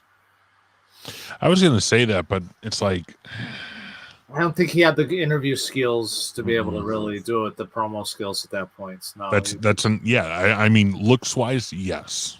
Yep, 100%. Have him go cut up and tone down and then give him a good old mouthpiece, stick him with a Captain Lou once again. Yeah. Atlas did not have good mic skills. He just didn't. Yeah, no, he would have been a flash. He would have been okay. He's got the belt. 6 weeks from now, we've got to pull somebody in.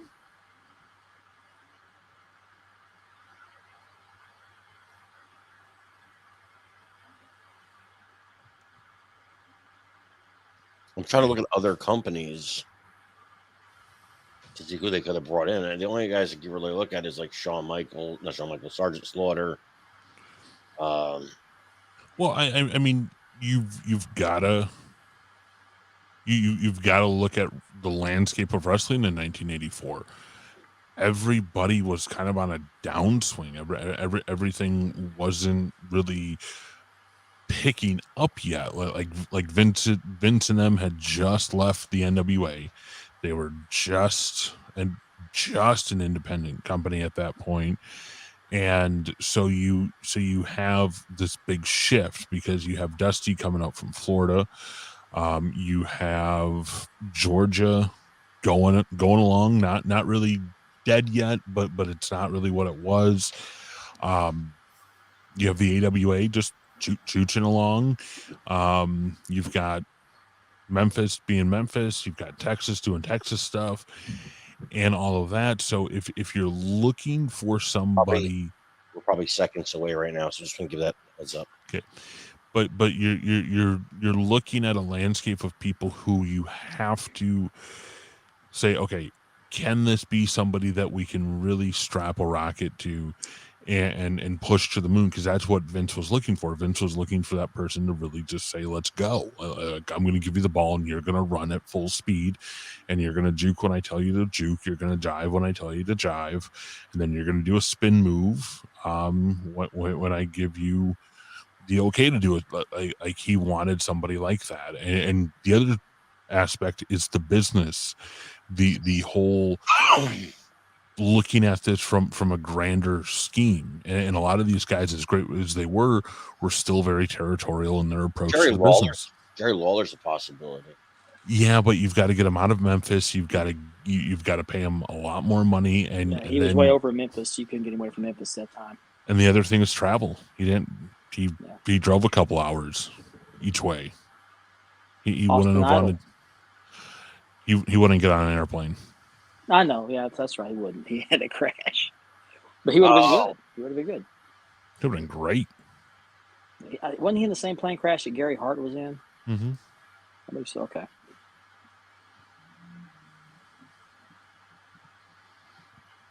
So, yeah.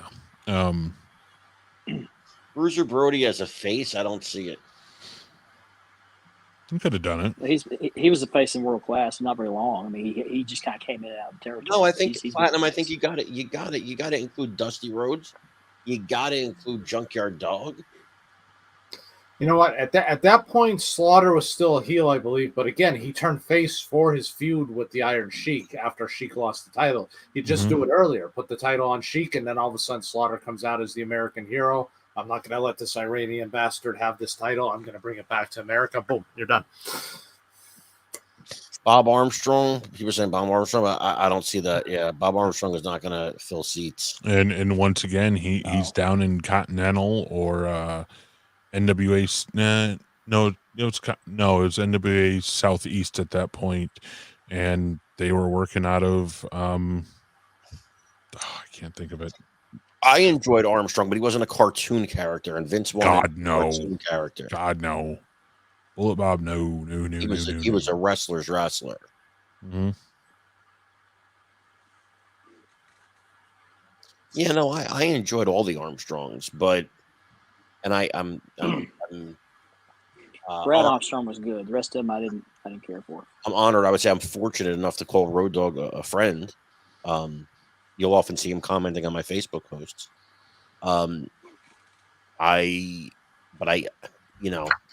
So with respect, I don't. It couldn't be Armstrong. It couldn't have been Armstrong. Not for what Vince wanted. No. That and once again, NWA. That's the other thing. Like I said, you've got to have somebody who had the business acumen or wanted to have the business acumen and wanted to take it beyond what it was. Because think about it. Can you picture Bob Armstrong lunchboxes and posters and no, God, no.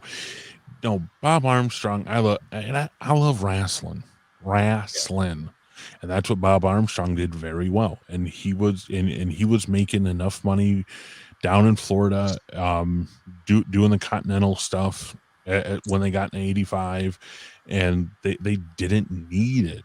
And Eddie says Robert Fuller. No, those guys were very, very comfortable. Jake Roberts couldn't have been, not at that time. Not at that. '84, no. Later on, it could have been Jake Roberts, but not at that time. Jake hadn't developed that cartoon character yet.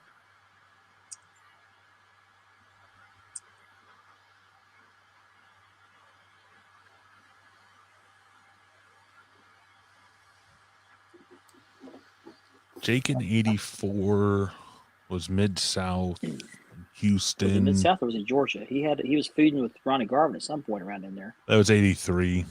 Was '83? Okay. It was like '82, '83.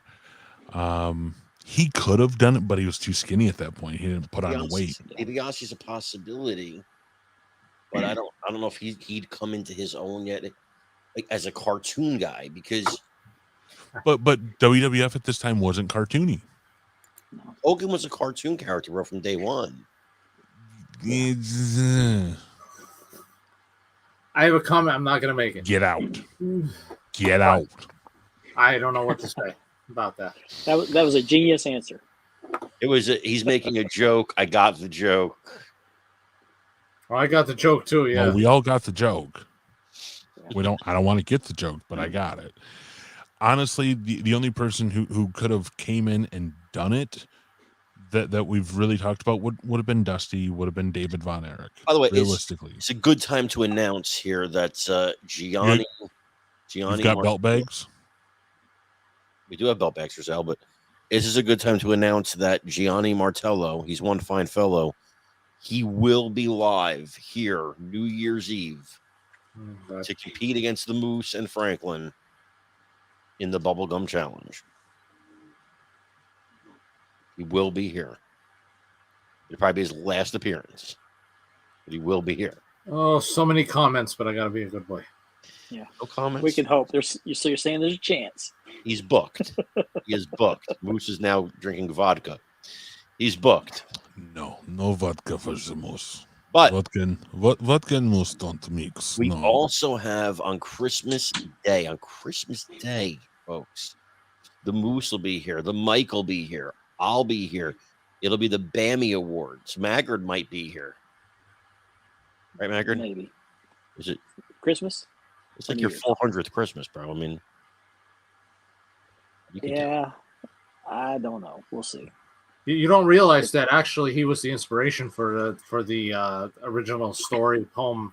'Twas the Night Before Christmas. So I thought he wrote it. No, he was the inspiration.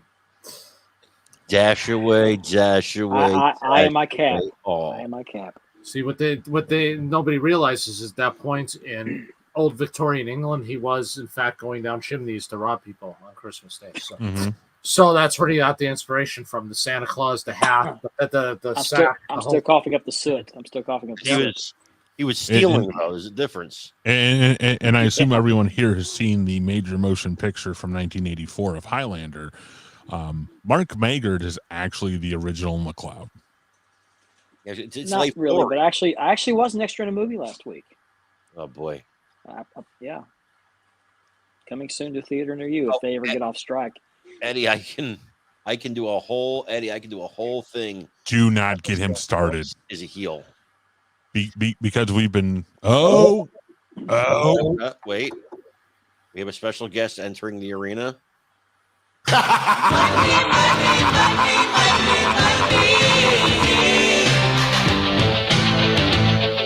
That's all we can play without getting sued, folks. Ladies and gentlemen, the $1 Million Man. What's happening, guys? Mr. Dibiase, how are you? I am good. I am. You must be exhausted. As usual, busy, running around like a chicken with my head cut off. But that's a good thing. I'm making money. That's what it's all about, baby. You must be exhausted. You had a rough night. Yeah, it's been a long day. The traveling never gets old, does it? Oh gosh, yeah. It's like forget about it. It's like my boys. Then when they all said they wanted to be wrestlers, I said, "No, you don't." And of course, and actually, Junior, who did pretty. I mean, Teddy Jr. did well enough that in a stockholder meeting, at one point, Stephanie McMahon made the statement that Ted Dibiase Jr. would probably be the next John Cena. Wow. And but he just when his contract came up, he said, "Dad, I'm not re-signing." And I said, "Why?" He says, "Because you're right." He says, "I'll make a lot of money, but he says my the business will be my life and my wife." And I said, "That's what I tried to tell you." I managed to make it through because I had a wife that was willing to stick by me through thick and thin. I wrote a book about it, but I didn't want my boys to have to experience any of that. It's just that's the whole celebrity thing, It's not all that it's cracked up to be, That's why I chose to.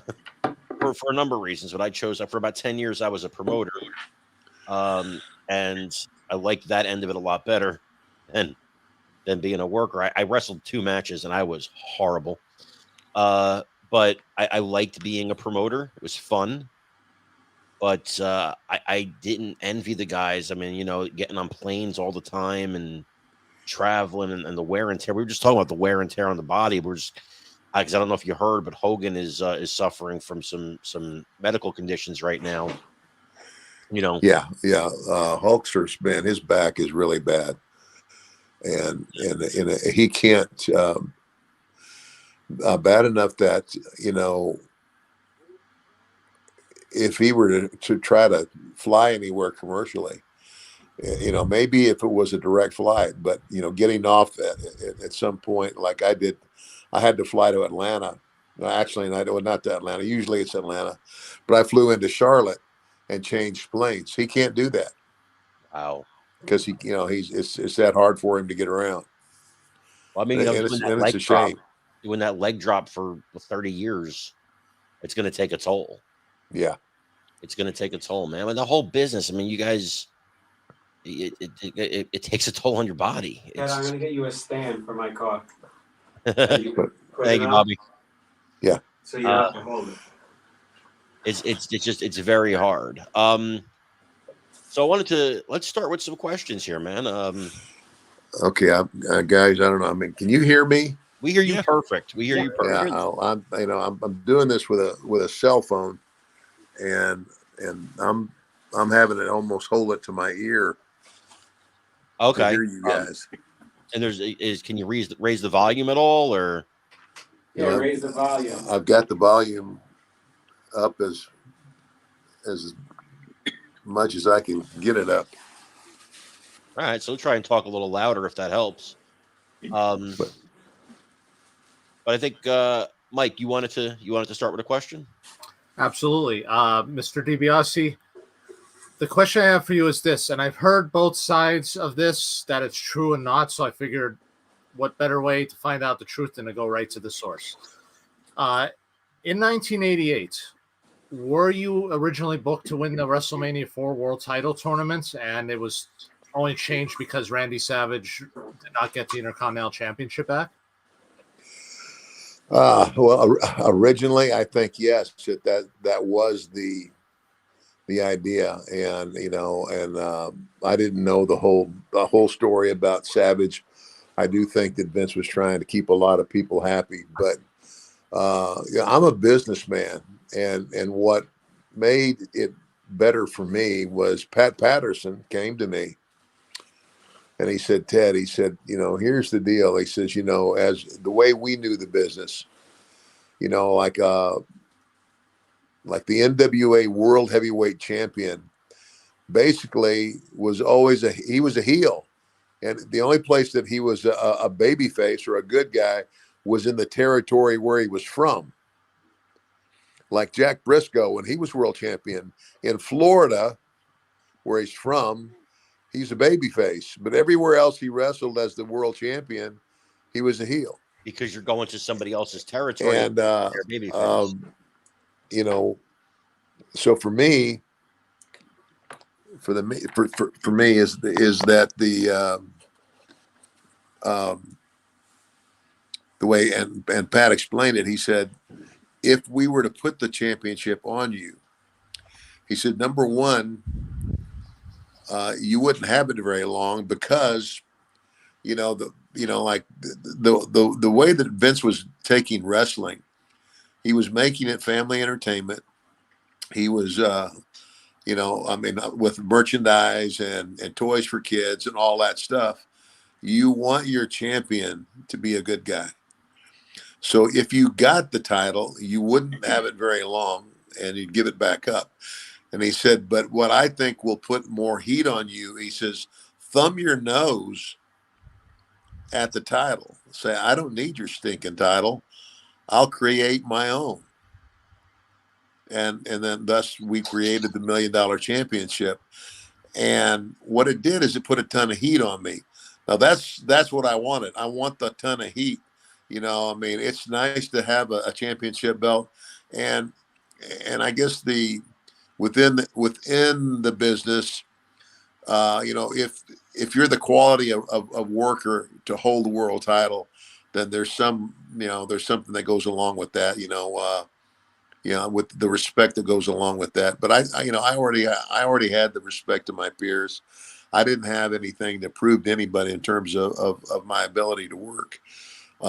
So the idea of me thumbing my nose at the world title and just saying, screw your title, I'll create my own championship, and did exactly what they wanted it to do. It just put a ton of heat on me, and and I was no worse for the wear, because it's not about, it's kind of like nobody who ever held the world title was really a champion. It's a work. It's a work. Yeah. And the business is a work. Now, obviously, the guys that are going to hold the titles have to be the caliber of worker, like I said before, that are worthy of carrying the title. And I wasn't and again, would have been nice to have. Yeah, it would have been nice to have. But in the bigger picture of what was important for business, and even for me, the fact that I didn't get it, was not devastating, But if you will. technically, but very technically, and by the way, the reason I invited you here tonight is because I now have this. The reason I invited you here tonight is I now have this lovely belt, and I wanted to challenge you, Ted, for the undisputed $1 million championship. But no, in all seriousness, though, I think that you main event at WrestleMania, which is huge, right? You main event at WrestleMania, and like you said, the belt is a prop and all that. But what I want to say is, though, technically, you were the world champion, because not only did you win it, get it from Andre that night on the main event, you actually defended it on some house shows as the champion. Yeah. Not everybody knows that. Yeah, not everybody knows that, but they did that until, I guess it wasn't very long. That's for sure. It wasn't very long. But it had to feel good, though, right? I mean, it had to feel good to be announced as champion, right? While it lasted. Yeah, you were the top. So, you were the top heel for, quite a while. You had a nice run. Yeah, as the top of the company. I hated your guts. Good, thank you. I hate it. You made kids cry. It was, In fact, that was one of the questions I wanted to ask you. Were any of those, those vignettes you did? You had the kid dribble the basketball. You had somebody come in and kiss your feet. You had all that kind of stuff. Were any of those shoots? Were they all plants, or were any of those like shoots? The ones that were when they would pitch to them, like me in the kicking the couple out of the honeymoon suite, and those were all plants. Yeah. And the kid in the basketball, that's what I'm talking about. Basically that was he was handpicked out of the crowd, and that was a shoot. But most of the ones that were done in the arena for everybody to see, those were a shoot. Those were like, it's kind of like I'm standing in the ring, and I've got $500 here for somebody who'll come in this ring, and I'm chewing gum, and I spit it on the mat, and I go and push my chewed up bubble gum across the mat with their nose. I did crazy things, and they would do it. And, for the money, those were shoots, but the main vignettes that introduced me, those kicking the honeymoon couple out, and the kicking the kids out of the pool. Obviously all of those were rehearsed, and those, and were plants. So the kid you kicked the basketball away from, what happened to him? What did they do to compensate him after that? And okay. Well, here's the other thing. They were all a shoot, but they all got the money. Oh. In other words, they were rehearsed. But again, when I say handpicked, they were people that we did pick out of the crowd, like, early in the evening. And like, especially with the kid in the basketball, when we had time to do that. My fear with that was that, that even though he could do it, I was afraid that that after saying he could do it, that he would, unintentionally miss, which would blow the whole thing. Yeah, because he's just a kid. Now, did he know you were going to kick it beforehand? Well, yeah. We rehearsed it, but he was a little kid. He was a little kid, and when we did it in rehearsal, we didn't. I wasn't hardcore, But during the real shoot, when you don't get the job, kid, when you don't get the job done, kid, you don't get paid. And I laughed, and it scared the hell out of him. And he, crocodile tears. He ran to his mother, and What's That funny was is I actually ran into him years later. True really. story. I'm So renting a car in Omaha, Nebraska, which is where I'm from originally. And this guy comes up and taps me on the shoulder, and I turn around and I'm about looking at his chest, big, tall guy. And he said, "Hey, Mr. Dibiase, I'm the manager here. Can I help you find a car?" Because I was renting a car. And I said, "Sure, find something that would fit both of us." He said, "I'd be happy to." And then he said, "Hey, by the way," he said, "do you remember that thing you did with the kid in a basketball in Milwaukee?" And it was just the expression on his face. And I just like my mouth dropped open. I said, "No way." And he said, "I'm Sean. It's nice to see you again." Oh, how big was he? How big was he now? He was like 6'6". Holy And he said, and this is the deal. He says, "You're going to really love this." He said, "I went to college on a basketball scholarship." That's And I awesome. said, "Really? Well, that's awesome." I said, "How about the NBA?" He says, "Well, you know what? I tried, but I didn't make the last cut." Wow. That's amazing. That is Yeah. What are the odds you're ever going to see him again, and then you do. I know. So one of the things we want to talk to you about too, we're going to get back into wrestling here in just a second, but three of us on this screen are very, besides yourself, are very I want to say devout Christians. Right. My life is lived for my Lord and Savior Jesus Christ, and everything I have because of him, and without him I'm nothing. I always say that. So amen.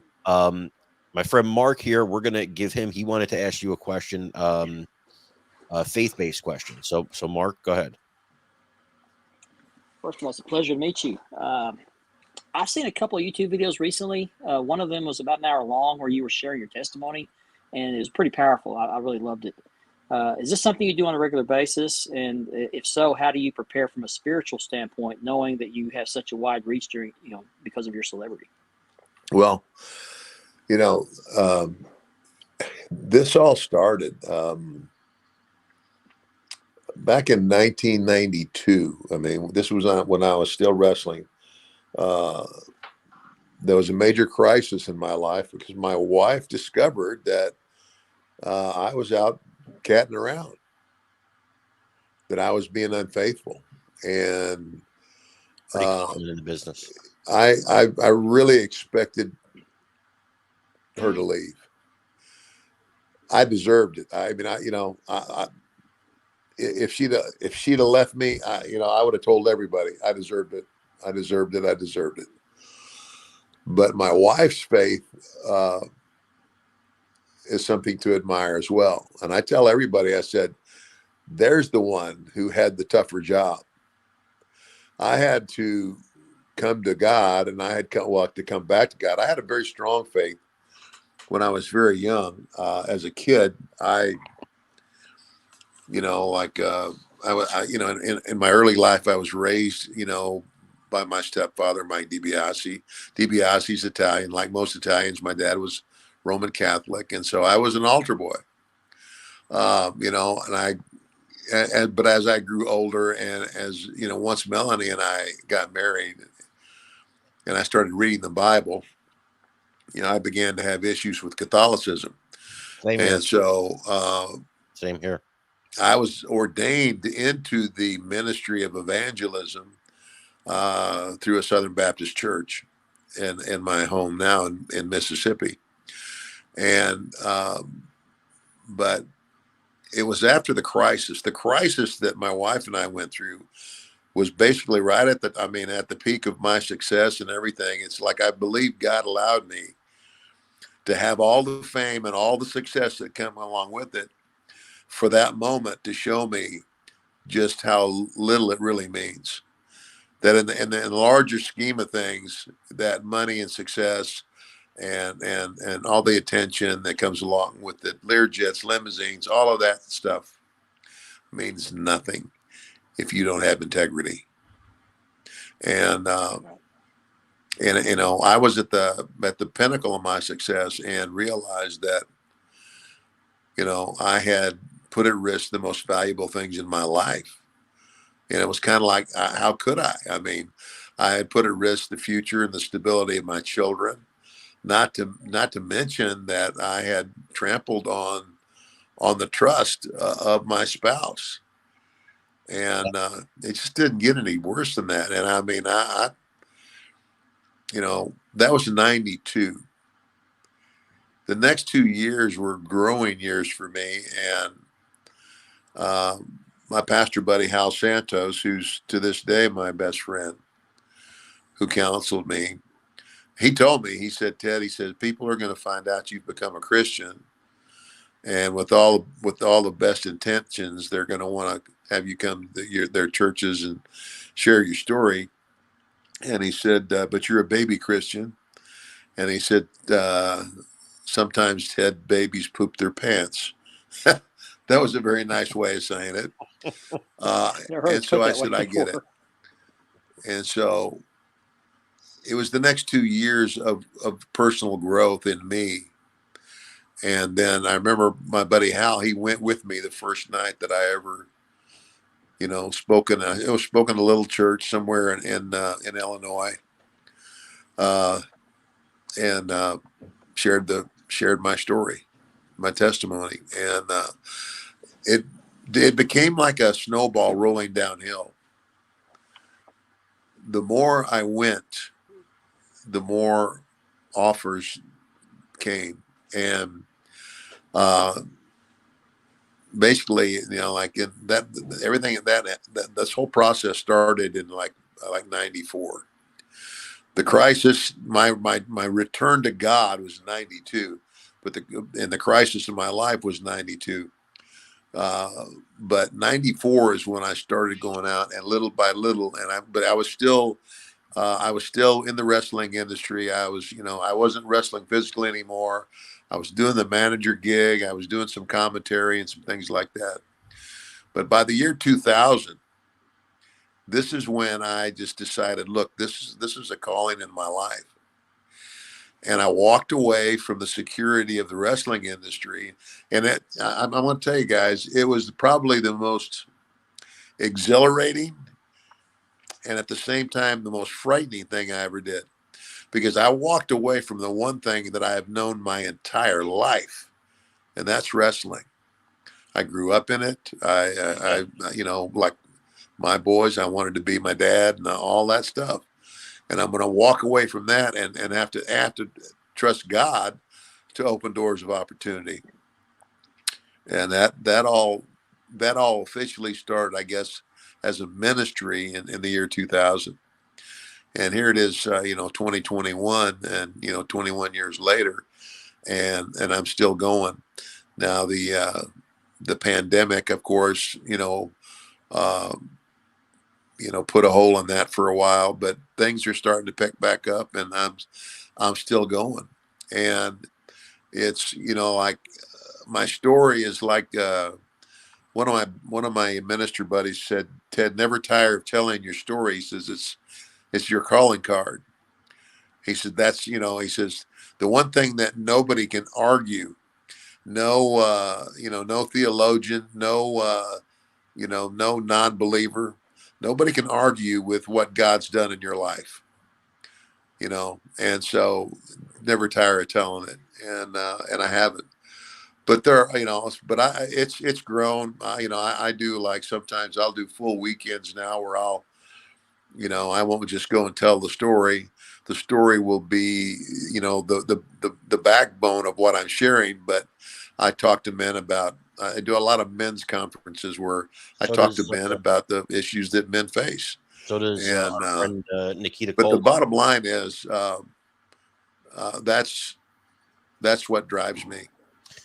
We've had Nikita Koloff on a few times, and I kind of call Nikita a friend of mine, and he does a lot of those men's conferences, and I know him and Lex just did one. And it's a good thing, because there's a lot of in today's society, there is I like to say, and I'm not going to get too far into the weeds on this, but there's a war on manhood, specifically. I couldn't agree more. Yeah, manhood is seen as this evil, toxic thing, and I always like to say when people say that, I'm on Twitter, I'll say, toxic masculinity won World War II, but it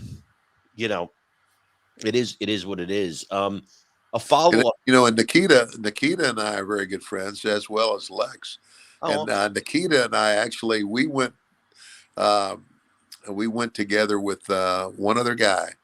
Oh gosh, he wrestled for a while as the Wolfman, and he was never anybody. But it's a long story.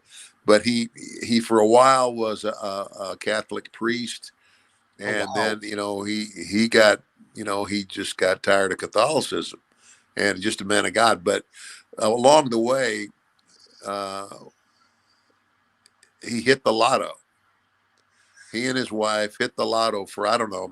I mean a lot of money, and so he offered to take Nikita and I along with him to Israel. Oh wow! He says, and I've been to the Holy Land 3 times. I've been there 3 times, and I'll go next week if somebody wants to go, because I can't get enough. And every time I go back, I learn something new. But yeah, Nikita, myself, and I wish I could remember his real name.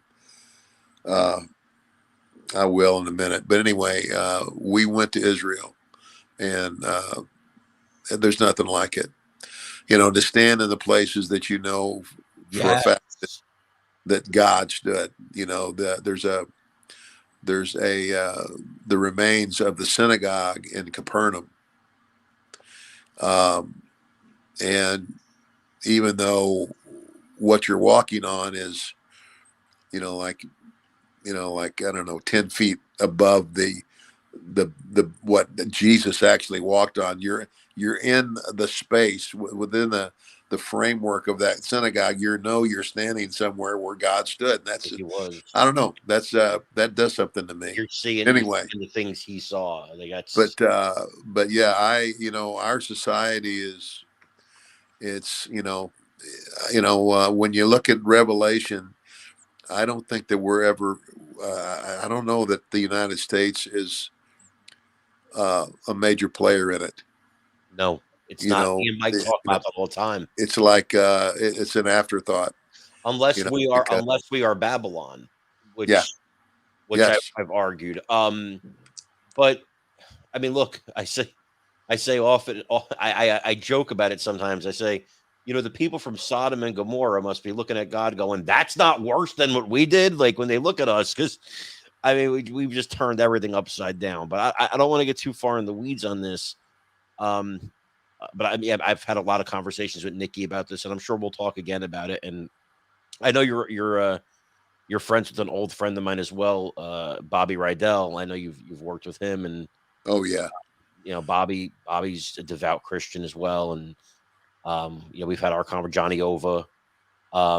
We've had a lot of conversations, but I want to give the floor to the Moose here, Mark Cyrus, who knows more about wrestling than any human being should, and he has some questions that are a little off the beaten path from your older career.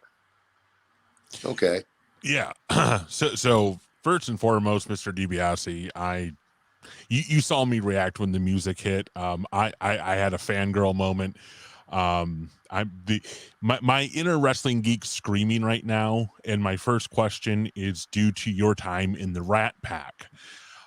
You, Jim Duggan, and Matt Bourne, 3 people who would go on to, in a lot of people's opinions, revolutionize and epitomize what was the WWF. Can you give us a little bit of insight into how you guys came together? What was the catalyst, other than Bill Watts just saying, get out there and do this?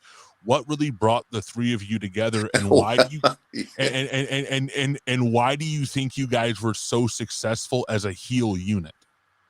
Well, the thing that brought us together was Bill Watts, and here's I'm going to tell. I have more respect for Bill Watts than just about anybody I know that has anything to do with the wrestling industry, because Bill is an absolutely brilliant I mean, as a promoter, I mean, and you know, when I look back at the, it's kind of like the way things happened for me. You know, Dick Murdoch. I had just, you know, the summer of 1975 was the summer between my junior and what was going to be my senior year of college. I was playing football at West Texas State like a lot of other guys had, the Funks and Stan Hansen and a number of people. Tito Santana and I were on the same team. So I go to Mid-South, as it was called then, to break in. You know, the summer before, I had spent the summer as a referee. You know, I couldn't wrestle, but I could referee. This is before the NCAA changed the ruling. How old were you at this point? Competing as a professional in one sport and maintaining your amateur status in another. But anyway, that summer, at the end of the summer, you know, I had been exposed to so much talent. It was incredible. And plus, you know, it was stupid. Hindsight, if I had it all to do over again, I'd have gone back and I'd had finished my senior year of college, got a degree. And, you know, by the grace of God, I've never needed that and won't. But it's the one thing that I started that I didn't follow through on. But it was because of my overwhelming love for the wrestling business. But I have never, you know, I kept going back to Mid-South. I left Mid-South and went back to Texas where the Funks were from, the Amarillo territory for a while. I went up to Kansas City for a very short run. Then I went back to Bill Watts. I went back to Mid-South and then I went to Georgia and I went back to Mid-South. Then I went to Georgia again and went back to Mid-South. And I kept going back there because to me it was the best wrestling that I knew. And Bill Watts is just, you know, I mean, the guy's got a photographic memory, and he was taught. I mean, he tutored under Eddie Graham, and Eddie Graham tutored under a guy named Dory Funk Sr. And those guys, more than anything, I have the world of respect for those guys because they really understood the psychology of what pro wrestling really is and what it's really all about.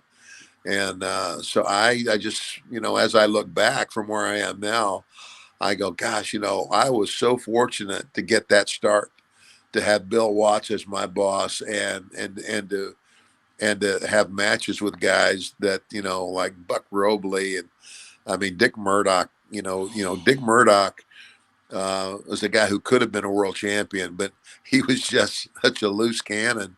You never know which Dick was going to show up, you know. He was really a great guy, but a great talent. He could have been a world champion. Anyway,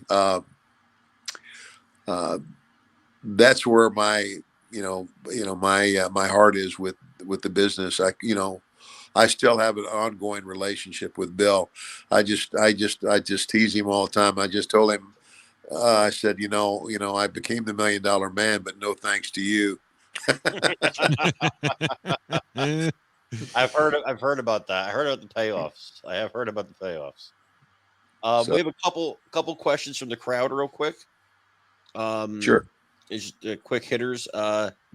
One person asked, he heard that Bill Watts is also a born again Christian. Is that true?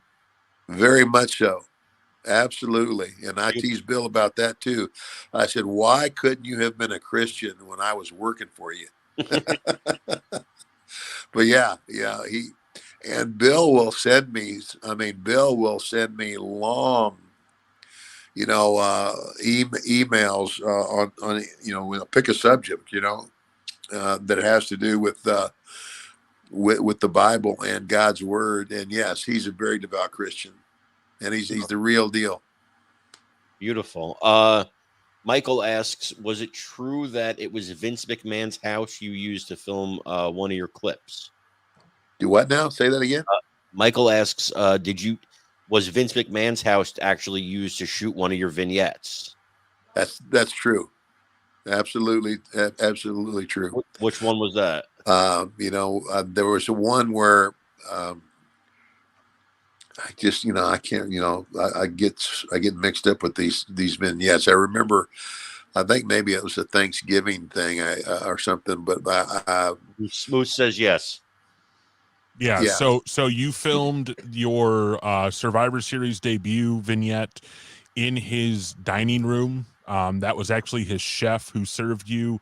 Yes. The butler was one of his drivers. You actually drove one of his cars and wore the fur coat. That was Vince McMahon's. You sat in his study for a few of them, like the in-between shots.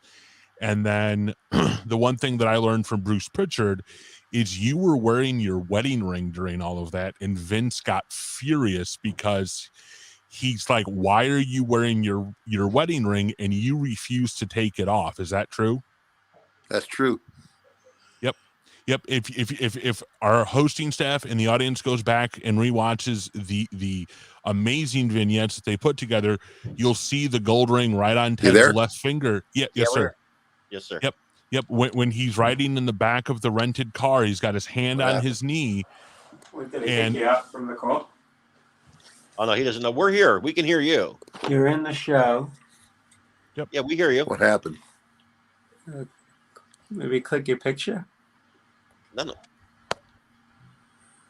I don't know. Let me let Bobby know, because we see and hear you perfectly. Yeah, we've got you. Guys, where'd you go? We're here. We're here. We can hear you, Ted. Must have muted his phone or something somehow. No, he can't see us. Oh. We see him and hear him. They see you and they hear you. Okay. Well, I don't know. I lost you guys. I can't see. I can't hear. I can't answer your questions if, because I can't hear them anymore. Okay. Well, I don't know. I lost you guys. I can't see. Yeah, so he's. So now we can hear. We can hear the feedback though, Bobby, because we're hearing ourselves. So now we can hear. Yeah, so we're hearing the feedback there. All right, let me sign him out and sign back in. Perfect. So let's do that. Let's remove him and then have him come right back. Great interview. Yeah, so far fantastic, man. Right? Yeah, there's some good questions here in the crowd too. If they want to ask him. Ted, if you could hear me now, wave to me. I'll bring you back on. Because he's still backstage. Mm-hmm. He might have to reboot his phone. That's what happened to me.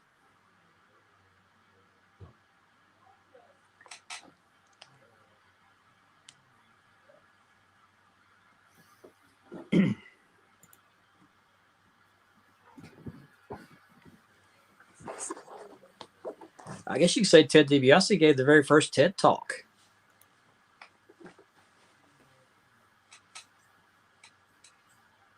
For those of you out there that know what I'm talking about. Mm-hmm.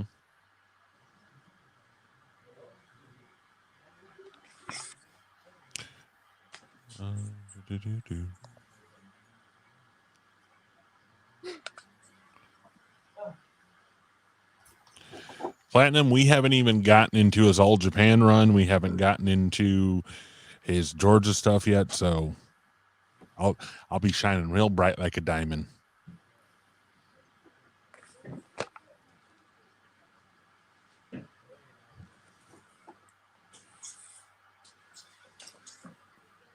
My AirPods died, so I sound different. That's why. I thought it was just because you love this. You were put on your bedroom eyes and your silky, smooth voice.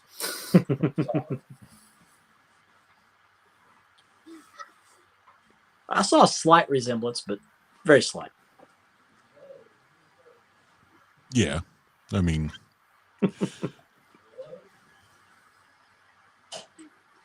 you kind of have a modern day David Arquette look going to you. He's don't even go there. Don't even go there. I'd say Ted is better looking than you, Mark. I'll go with that. But you're older, so okay, I'll go with that too. Mark now, of course. Mark is now officially, I think, about 4 days older than Methuselah was. So that's fantastic. I'm back. All right. Can you hear us, Ted? I don't know what happened. Technology. Gotta love it. So you hear us fine? You hear us fine now? Yeah, I mean, I've got to put it close to hear you, but I can hear you. That's fine. Okay. That's cool. Holinchek, go ahead. Okay. So I'm going to proceed this question with just a little bit of a story. So in February of 1992, I remember being out, going to the store with my parents, ironically enough, buying WWF action figures, coming home and turning on WWF Superstars of Wrestling. And there was the announcement that just rocked my world and blew my mind, and I couldn't comprehend it. New WWF Tag Team Champions, Money Incorporated. And, I hated you guys for winning those championships. But I've always wanted to know what brought that about. To me, as a fan, it seemed sudden. It seemed like out of the blue. And truly, I was just wondering if you had any recollections or stories about what led to that championship changing hands to you guys. Well, I guess, the run that I had as a single heel, in a lot of ways, like I just thought, I'd gotten really, really hot. Things were just moving along. And, and so when they said we were going to switch to the tag thing, I asked Bruce Pritchard about that. I said, gosh, Bruce, we're doing so good with this. And he said, Ted, you have had a longer run as the top heel than almost anybody. And this is not, we're not, you're not being demoted.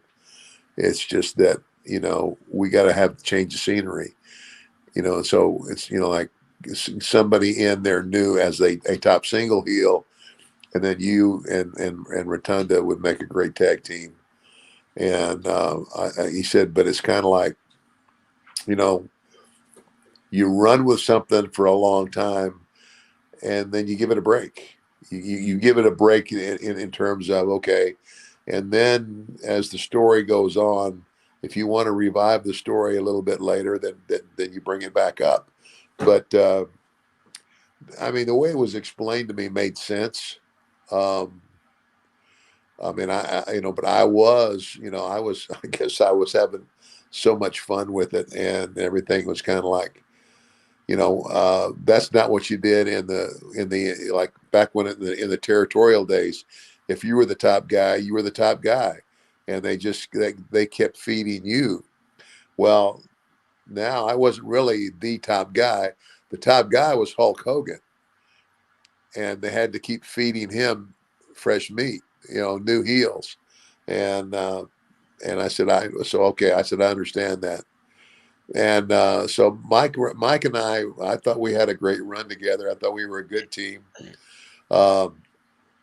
It wasn't the same. It's never the same as when you're a single and when you're a team. It's not. It's a different heat, but it's still heat. If that makes sense. And so why ultimately was it a surprise when they put the belts on you? Did they give you a reason of why they put the belts on you? Was it planned out or was it sudden? Well, I don't know how planned out they had made it, but when they approached Mike and I about it, we were both game. And we just took, we had the chance, we had them for a while. I can't remember exactly who all we worked with, but we had them, and I think we dropped them, and we got them back, and then we dropped them again. Do you still have any of your belts? I have a replica of the $1 million belt, and my intention is to get replicas of all of the belts that I had. But it's kind of like the belt. Obviously the $1 million belt, there's no way they were going to let me keep that. That sucker. Yeah. In 1988, when they had it made, they estimated its value at $40,000. Because all the stones in the face of that belt are cubic zirconium, and it was diamond, legitimately put together by a gemologist, who has one of the biggest jewelry stores in Greenwich, Connecticut. Wow. So, I wasn't gonna ever go home with the real deal there. Well, we actually have my $1 million replica actually has we replaced the stones and put cubics in there. So yeah, well, when you buy those, they send a few with you because they anticipate that a few of them are going to fall out. But yeah, correct. But I replaced mine, and I had all cubic zirconias put in, and which is common in our hobby. We collect belts. In fact, if we can talk about replicas you might need afterwards, we can supply you with whatever you need. That's what we do. But because we're in the belt collecting hobby here. But yeah, I mean, $1 million belt was just, when you have it real cubics in it, it's such a thing of beauty. I got my question. I have a rather interesting question. You brought the Undertaker in. A lot of people may not remember that.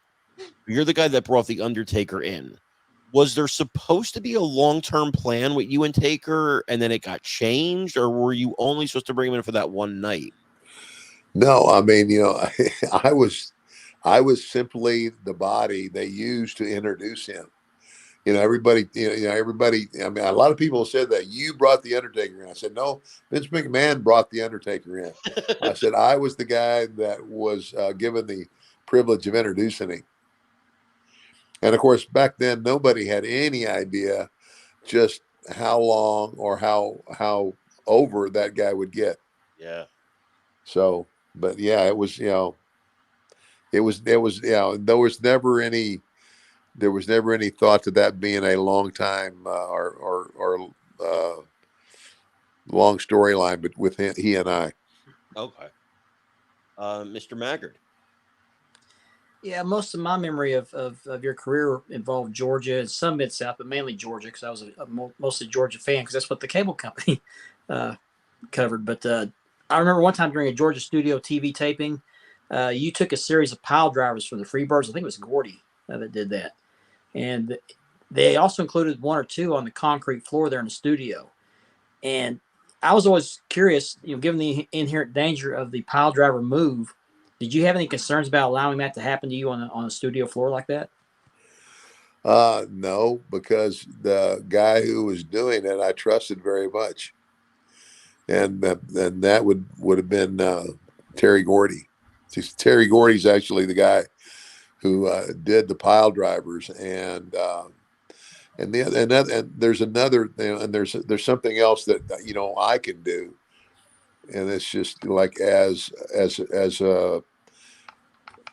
you don't see it. My hands are down, and I've got my hands in both of my hands are like made into a fist, and I put my hands underneath Terry's legs, so when he falls, his knees are bent and my hands are underneath his knees. And so the size of my hand, I mean, I'm not going to go any further than that. It's hard to explain, yeah. But no, I trusted Terry. I mean, Terry was Terry was the best worker of the Freebirds. Wow. Michael Hayes was great on the microphone, but Terry Gordy was the best wrestler by far. Terry Gordy scared the hell out of me. And so yeah, we did that thing, and I spent 4 days in an Atlanta hospital. Why? Working. That was a work. That whole thing was shit. The whole trip to the hospital, whole deal was it. Yeah, I remember that. It was to get sympathy for me. And you actually had to stay in the hospital? Yeah, I stayed there 4 days. Man, you guys were committed back then. Kayfabe was the food had to have been terrible. Dude, kayfabe was so much better. That's what I'm talking about. Oh, yeah. Man. Yeah. Guys today fall off a building and they kick out at 2. Oh, I know. I mean, it's ridiculous. Yeah. I mean, it's kind of like, They don't sell anything No. anymore, and it's just. No, it's just spot. I don't like to talk about the present product because I don't want to knock the business, but I just it's and people say fans tell me all the time, they go, it's just not the same, and I go, no, it's not. No. I mean, the thing is, selling is so dang important because it makes you believe and it makes you feel sympathy and it makes you feel. And yeah, I told guys that all the time when I became like the instructor. I said, if you want to get over as a baby face, learn to sell really well, because the better sell job you do for the heel, then the more your comeback is going to mean. Yes, correct, exactly. Hogan knew how to do that. Hogan knew how to do that like a champ, literally. Yeah. Moose. All right. So my next question is about your time in All Japan Pro Wrestling. So to catch our audience up, if they're not familiar with it, in 1983, you went over and won the NWA United National Championship in a tournament where you defeated Jerry Lawler by forfeit, but you would end up dropping the belt to Michael Hayes in 1984. But my main question about this is being handpicked by Stan the Lariat Hansen to replace Bruiser Brody when Brody had jumped ship from All Japan over to New Japan. What was the conversation like? How much notice did you have before you actually had to get to Japan? And what was it like working with your former West Texas State fellow alumni, Stan the Lariat Hansen, who happens to be one of my personal favorites? Well, I was on a tour in Japan with Stan, and he told me he called me off to the side and he said, Brody's fixing the jump. He's going to go to the other company. And he says that's unheard of here because loyalty's a big thing in Japan. Mm-hmm. And he said, but Brody's going to jump ship. And he said, I need a new partner. Would you be interested in the spot? And I looked at him and I go, are you serious? He said, absolutely. I said, hell yeah, I'm interested. I'll jump on that. And, because there was nobody more over. There was no foreign wrestler or no foreign tag team that had bet, that was over more than Hansen and Brody. And I said, I'll go all the way. I'll go all the way. I'll get a vest and the chaps, people, some of them know, even Brody, Brody went to West Texas State for a while. Mm-hmm. He was another West Texas State guy, but that was great. It was short lived only because of the WWF starting to do what they did, and I was just, we didn't get to go. Sometimes I wonder if I might have done better staying in Japan with Stan, but I don't. The great thing about Giant Baba, when I went to him and explained to him, because they'd been so good to me. They had put the tag team belts on us, and I went from having one trip to Japan a year to as many as I wanted, basically. When me and Stan as a team, Mm-hmm. and moving up to flying first class and huge pay raise.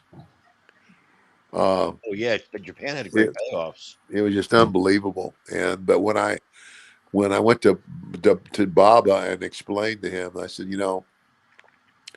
I can't be more grateful, and I hate to, because this thing was just starting to roll. And and even I apologized to Stan. I said, but I have got to, if I'm going to stay relative, if I'm going to have exposure and what have you in the wrestling industry at home in the United States, then I have got to go to the WWF. And of course, I didn't even know when I went just how big that was going to be.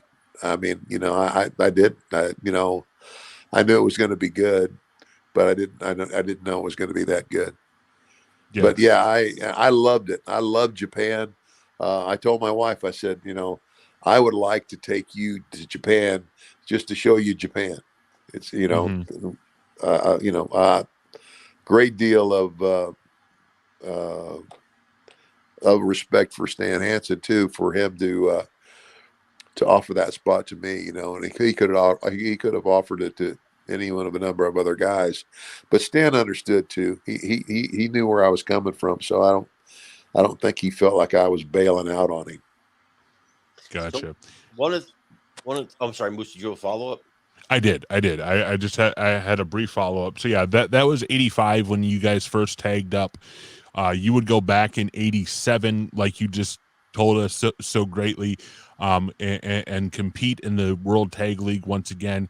And then in 93, you went back one more time. And if I'm not mistaken, isn't that the part of you? Isn't that when you suffered the injury that forced you into retirement? Yes. Yeah. Yeah. 93 is when that happened, you know, and it was like I would take a bump and you know, pain would shoot down my arm, you know, like from my shoulder. And it was like, it's hard to explain it. It didn't happen every time I took a bump, but you know, the more I did it, you know, the more it was bothering me. And so when I went home and got it looked at, you know, the doctor said, you've herniated two cervical discs. And I said, but you know, I said, I've never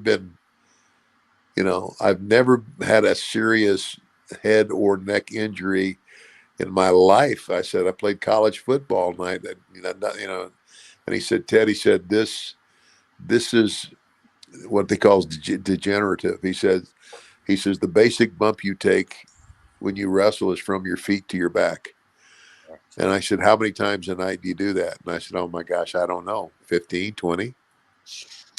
He said, well, most of that is absorbed across the top of your shoulders. And right there where your spine meets your cervical disc, your neck, right there is where these two discs are. And basically what he was saying was it was wear and tear, just night after night after night after night of doing that. And since then, there's been several other guys have the same surgery that I had, you know, but I had those two discs, and, you know, and he told me, he said, I said, well, you know, how long am I out? And he said, now I'm required to tell you this. He said, my recommendation is that you retire. He says, because if you fall in a bad way, once we've done this, it could paralyze you or even kill you. And I was like, wow. He said, the odds of that happening are in your favor that it won't. He says, but you don't ever know. And, you know, I was about to turn 40, and I told myself, you know, when I started wrestling, because my dad, my stepfather, Mike Dibiase, was only 45 years old, and he had been one hell of an athlete at Nebraska, and had wrestled at amateur, and he died at the age of 45. Oh God. You know, in the ring, had a heart attack in the ring. And I promised myself I wasn't going to stay too long. And when I started thinking about all of it, I said, you know, it's that plus, you know, 2 years earlier when I was 38, in 1992, that's when the crisis in my life with my wife happened. And that's where my growth in my relationship with God began. And so when I added them all up, it was time for me to hang it up, you know, and of course, then Vince called me back. He called me back to do the stable, to do commentary with him, and on one of the pay-per-views. I can't remember what it was, and he said, you know, you did a pretty good job. And I said, well, I said, yeah, I'd like to carry that on if you see a spot for me. And so he thought about it, and he said, I'll let you know. In WrestleMania, I think 10 was coming up, and I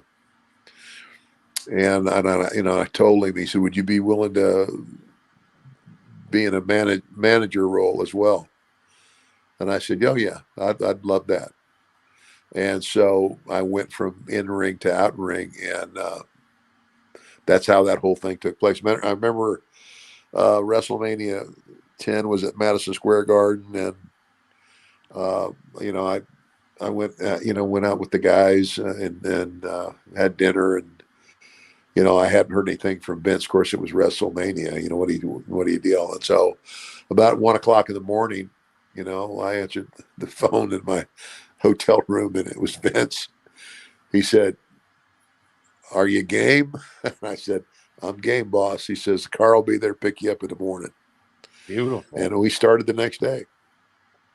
Yeah, I remember there's Bigelow was in that stable. I think Bigelow was your first guy, if I'm not mistaken. Was that now? I think Bigelow was your first guy in that stable. Am I right? I think so. I think I think it started with Bigelow. Bundy was in there. There's a lot of big guys. Speaking of big guys, one of my questions for you, just real quick before we go to Mike's next question, is do you have any Andre stories? Like, what was it like working with Andre the Giant? And do you have any like one of your funniest stories you could pick out? Well, number one, I absolutely loved Andre. I mean, Andre was a great guy. Anybody who knew him post WrestleMania 4, we traveled a great deal together because we had a lot of tag team matches, off of the WrestleMania, the stuff that we did at WrestleMania 4. But Andre was just one of those guys who, he was just bigger than life, and it's just unbelievable. But yeah, I've got my favorite Andre story. We went to Japan. Now you got to understand, Andre in the United States is always looking for a place to be comfortable. Yeah, he flew first class to Japan, but Andre the Giant sitting in a first class seat, is basically like me sitting in a coach seat. I can sit there, but I'm not real comfortable. And he was always looking, to be comfortable. And so we fly to Japan. This is WWF going to Japan.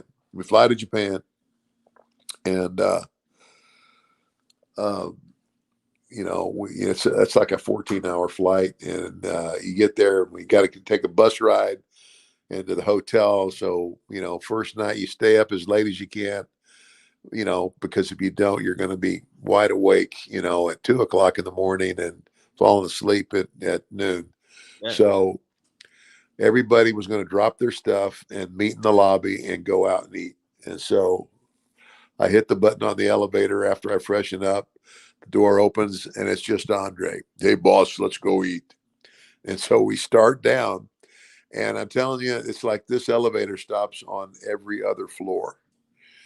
Now, Japan, the whole country is about the size of the state of California. Yeah. The population of Japan is about half that of the United States. That is really stacking them up. Wow. So now you and I would have thought 3 stops ago, people would quit getting on this elevator. Yeah. And wait for the next one. Not in Japan. They just keep crowding them in. Oh my God. This elevator is packed. And so Andre reaches over and just kind of taps me on the shoulder. And I looked up at him, and he winked at me, and I said, okay. Oh no. Well, fellas. Oh no. The next thing that we all heard was the loudest, longest fart that I believe I have ever experienced in my life. And I remember thinking, I know he's the Giant, but how can any human have that much air in their body? It's like it just never quit. The poor little Jap guy that was standing directly behind Andre, you know. Oh, and I'm going to tell you what, when that elevator door opened, they were falling over each other trying to get out. I mean, they emptied that elevator. I mean, you know, they were all, there was a lot of chattering going on. And I don't know how you cuss in Japanese, but I'm sure they were all cussing the big guy. But as the door shut, there were only two bodies on that elevator, the Giants and mine. And all you could hear was Andre going, oh, oh, oh, big, deep laugh. And he looked at me and he goes, I guess they won't crowd the big man anymore, will they? I heard that. I heard that he had a very awesome laugh. I had heard that. Oh yeah, he was great. You know, and HBO did a really good job, I thought. I enjoyed that. Yeah. Of you know, letting the people know, you know, what the life of Andre the Giant was really like. Because it was tough to be him and be that size, you know, in a world full of people that are, you know, our size. Holland check. So you were, of course, part of one of the greatest periods in WWF history. And in 1996, when you went to WCW, you were part of arguably one of the greatest periods in WCW history as well. I was just wondering your perspective being there for basically, you know, the height of both companies. Was there any real differences between how they were run or how you perceived them to be? And also, did you prefer working for one company over the other? Oh, well, yeah. I mean, there's no comparison between a Vince McMahon production and anything else. Nobody does it better than Vince. And I think the thing with WCW was it was something that came along, and the whole NWO thing was, you know, it was a great storyline. But if WCW had really been as sharp as Vince, they would have known how to carry that thing on. But basically, once the whole NWO thing ran its course, there wasn't anything else. It was a one-trick, you know, and and it's like, you know, I don't have anything personal against Eric Bischoff, but Eric Bischoff, you know, he didn't know enough about wrestling to. I mean, Vince has been around this business his entire life. You know, there's just, to me, there was no comparison. It was just a great angle. It was like the biggest story in wrestling was the battle between the two companies. And once the newness of that wore off, it was just, you know, they couldn't follow it. They didn't know what to do. And quite frankly, you know, that was about the end for me too. You know, it's kind of like, you know, I went back there and, you know, that's one of those things where Vince and I, when I went back to work for him, you know, we sat down and had a conversation, you know, and you know, my whole feeling about that was, you know, when I went was not, it was kind of like Vince had kind of put me back on the road. And the road for me was a place of danger. You know, you put me back on the road, you know, and what he did is he put me back on the road, you know, with a couple of different guys, Stone Cold being one of them, you know, and I think Bigelow, I can't remember who else, but, you know, up until the time he did that, the only thing I had was I had to be at the TVs, and I had one day in the studio for voiceovers every week. And the rest of the time I was at home until Vince put me back on the road. Well, you know, I didn't really think Vince would understand or even care how I felt about being on the road, because the road was the danger place for me. Being on the road with a bunch of guys in those towns every night, well, it's danger. And so when this thing with the WCW came available, and they were going to pay me, on contract, and not only a salary, but a salary that went up each year, and it was a no-cut deal. In other words, if I only was there for a year, they still had to pay me for 3.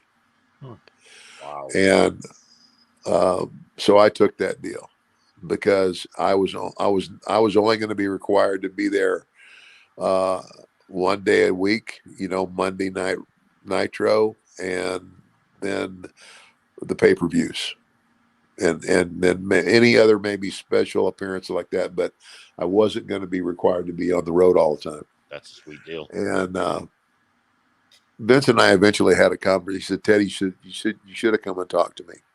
He said, "If you'd have come and talked to me," he said, "I'd have taken care of it."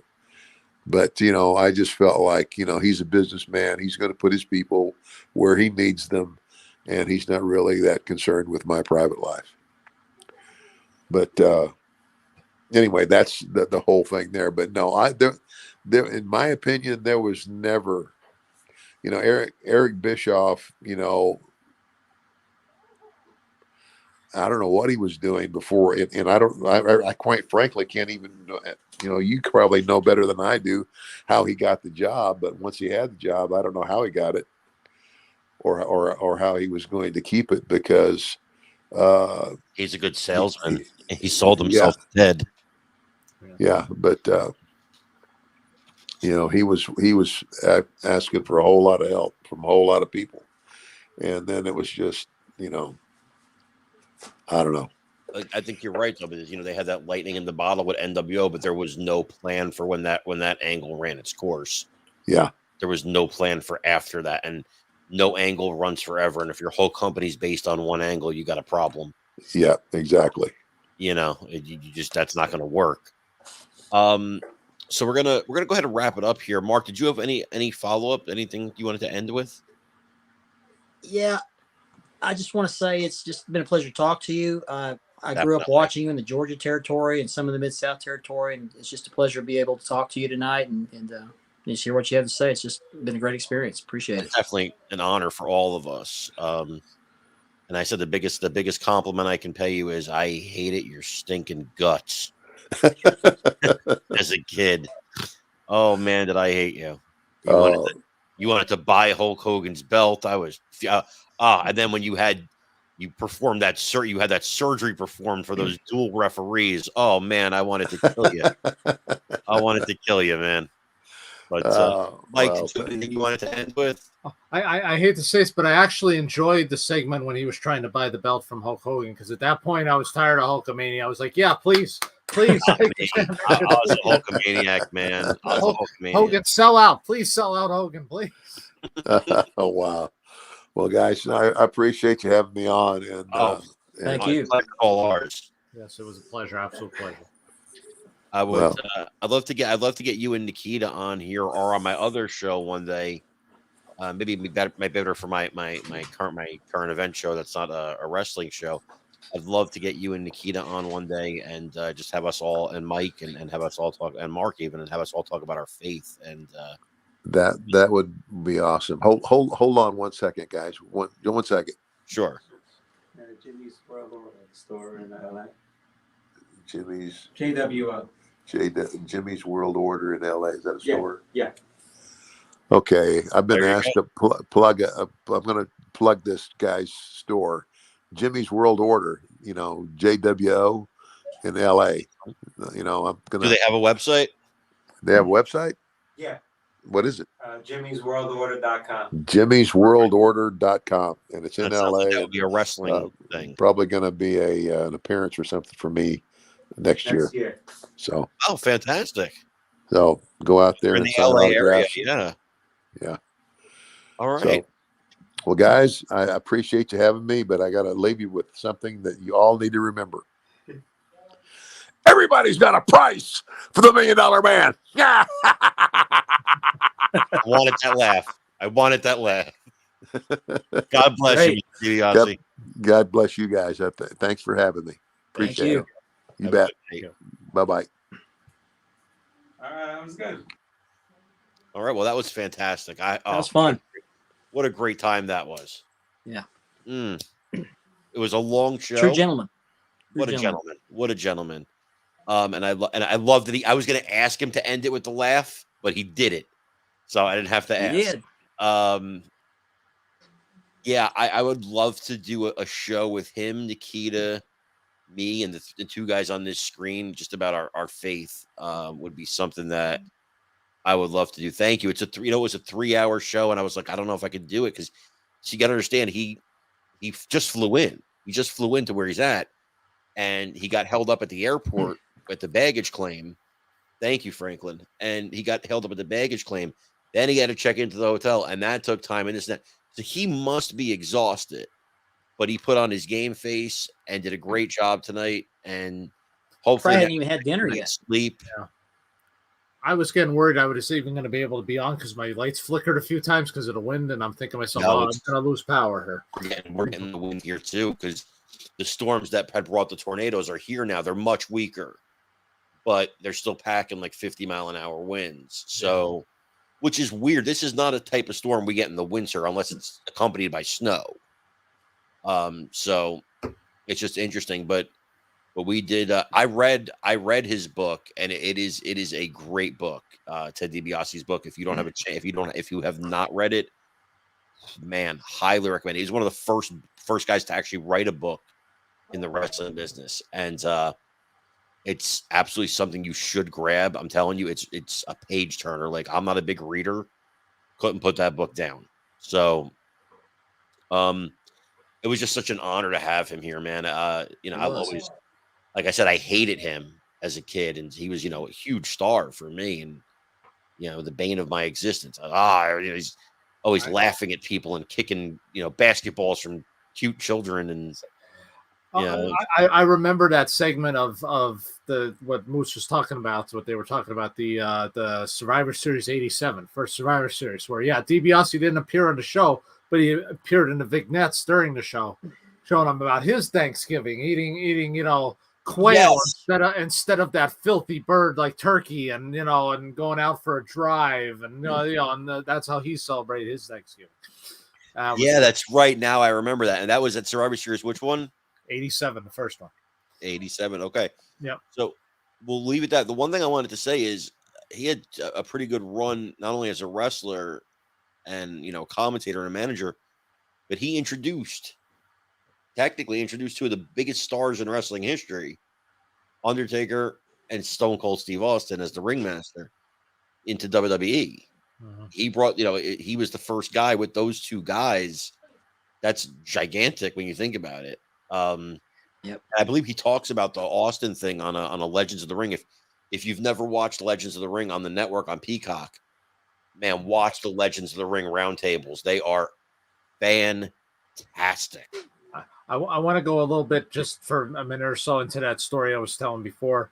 So again, it was February of '92, and I went to Hill's department store.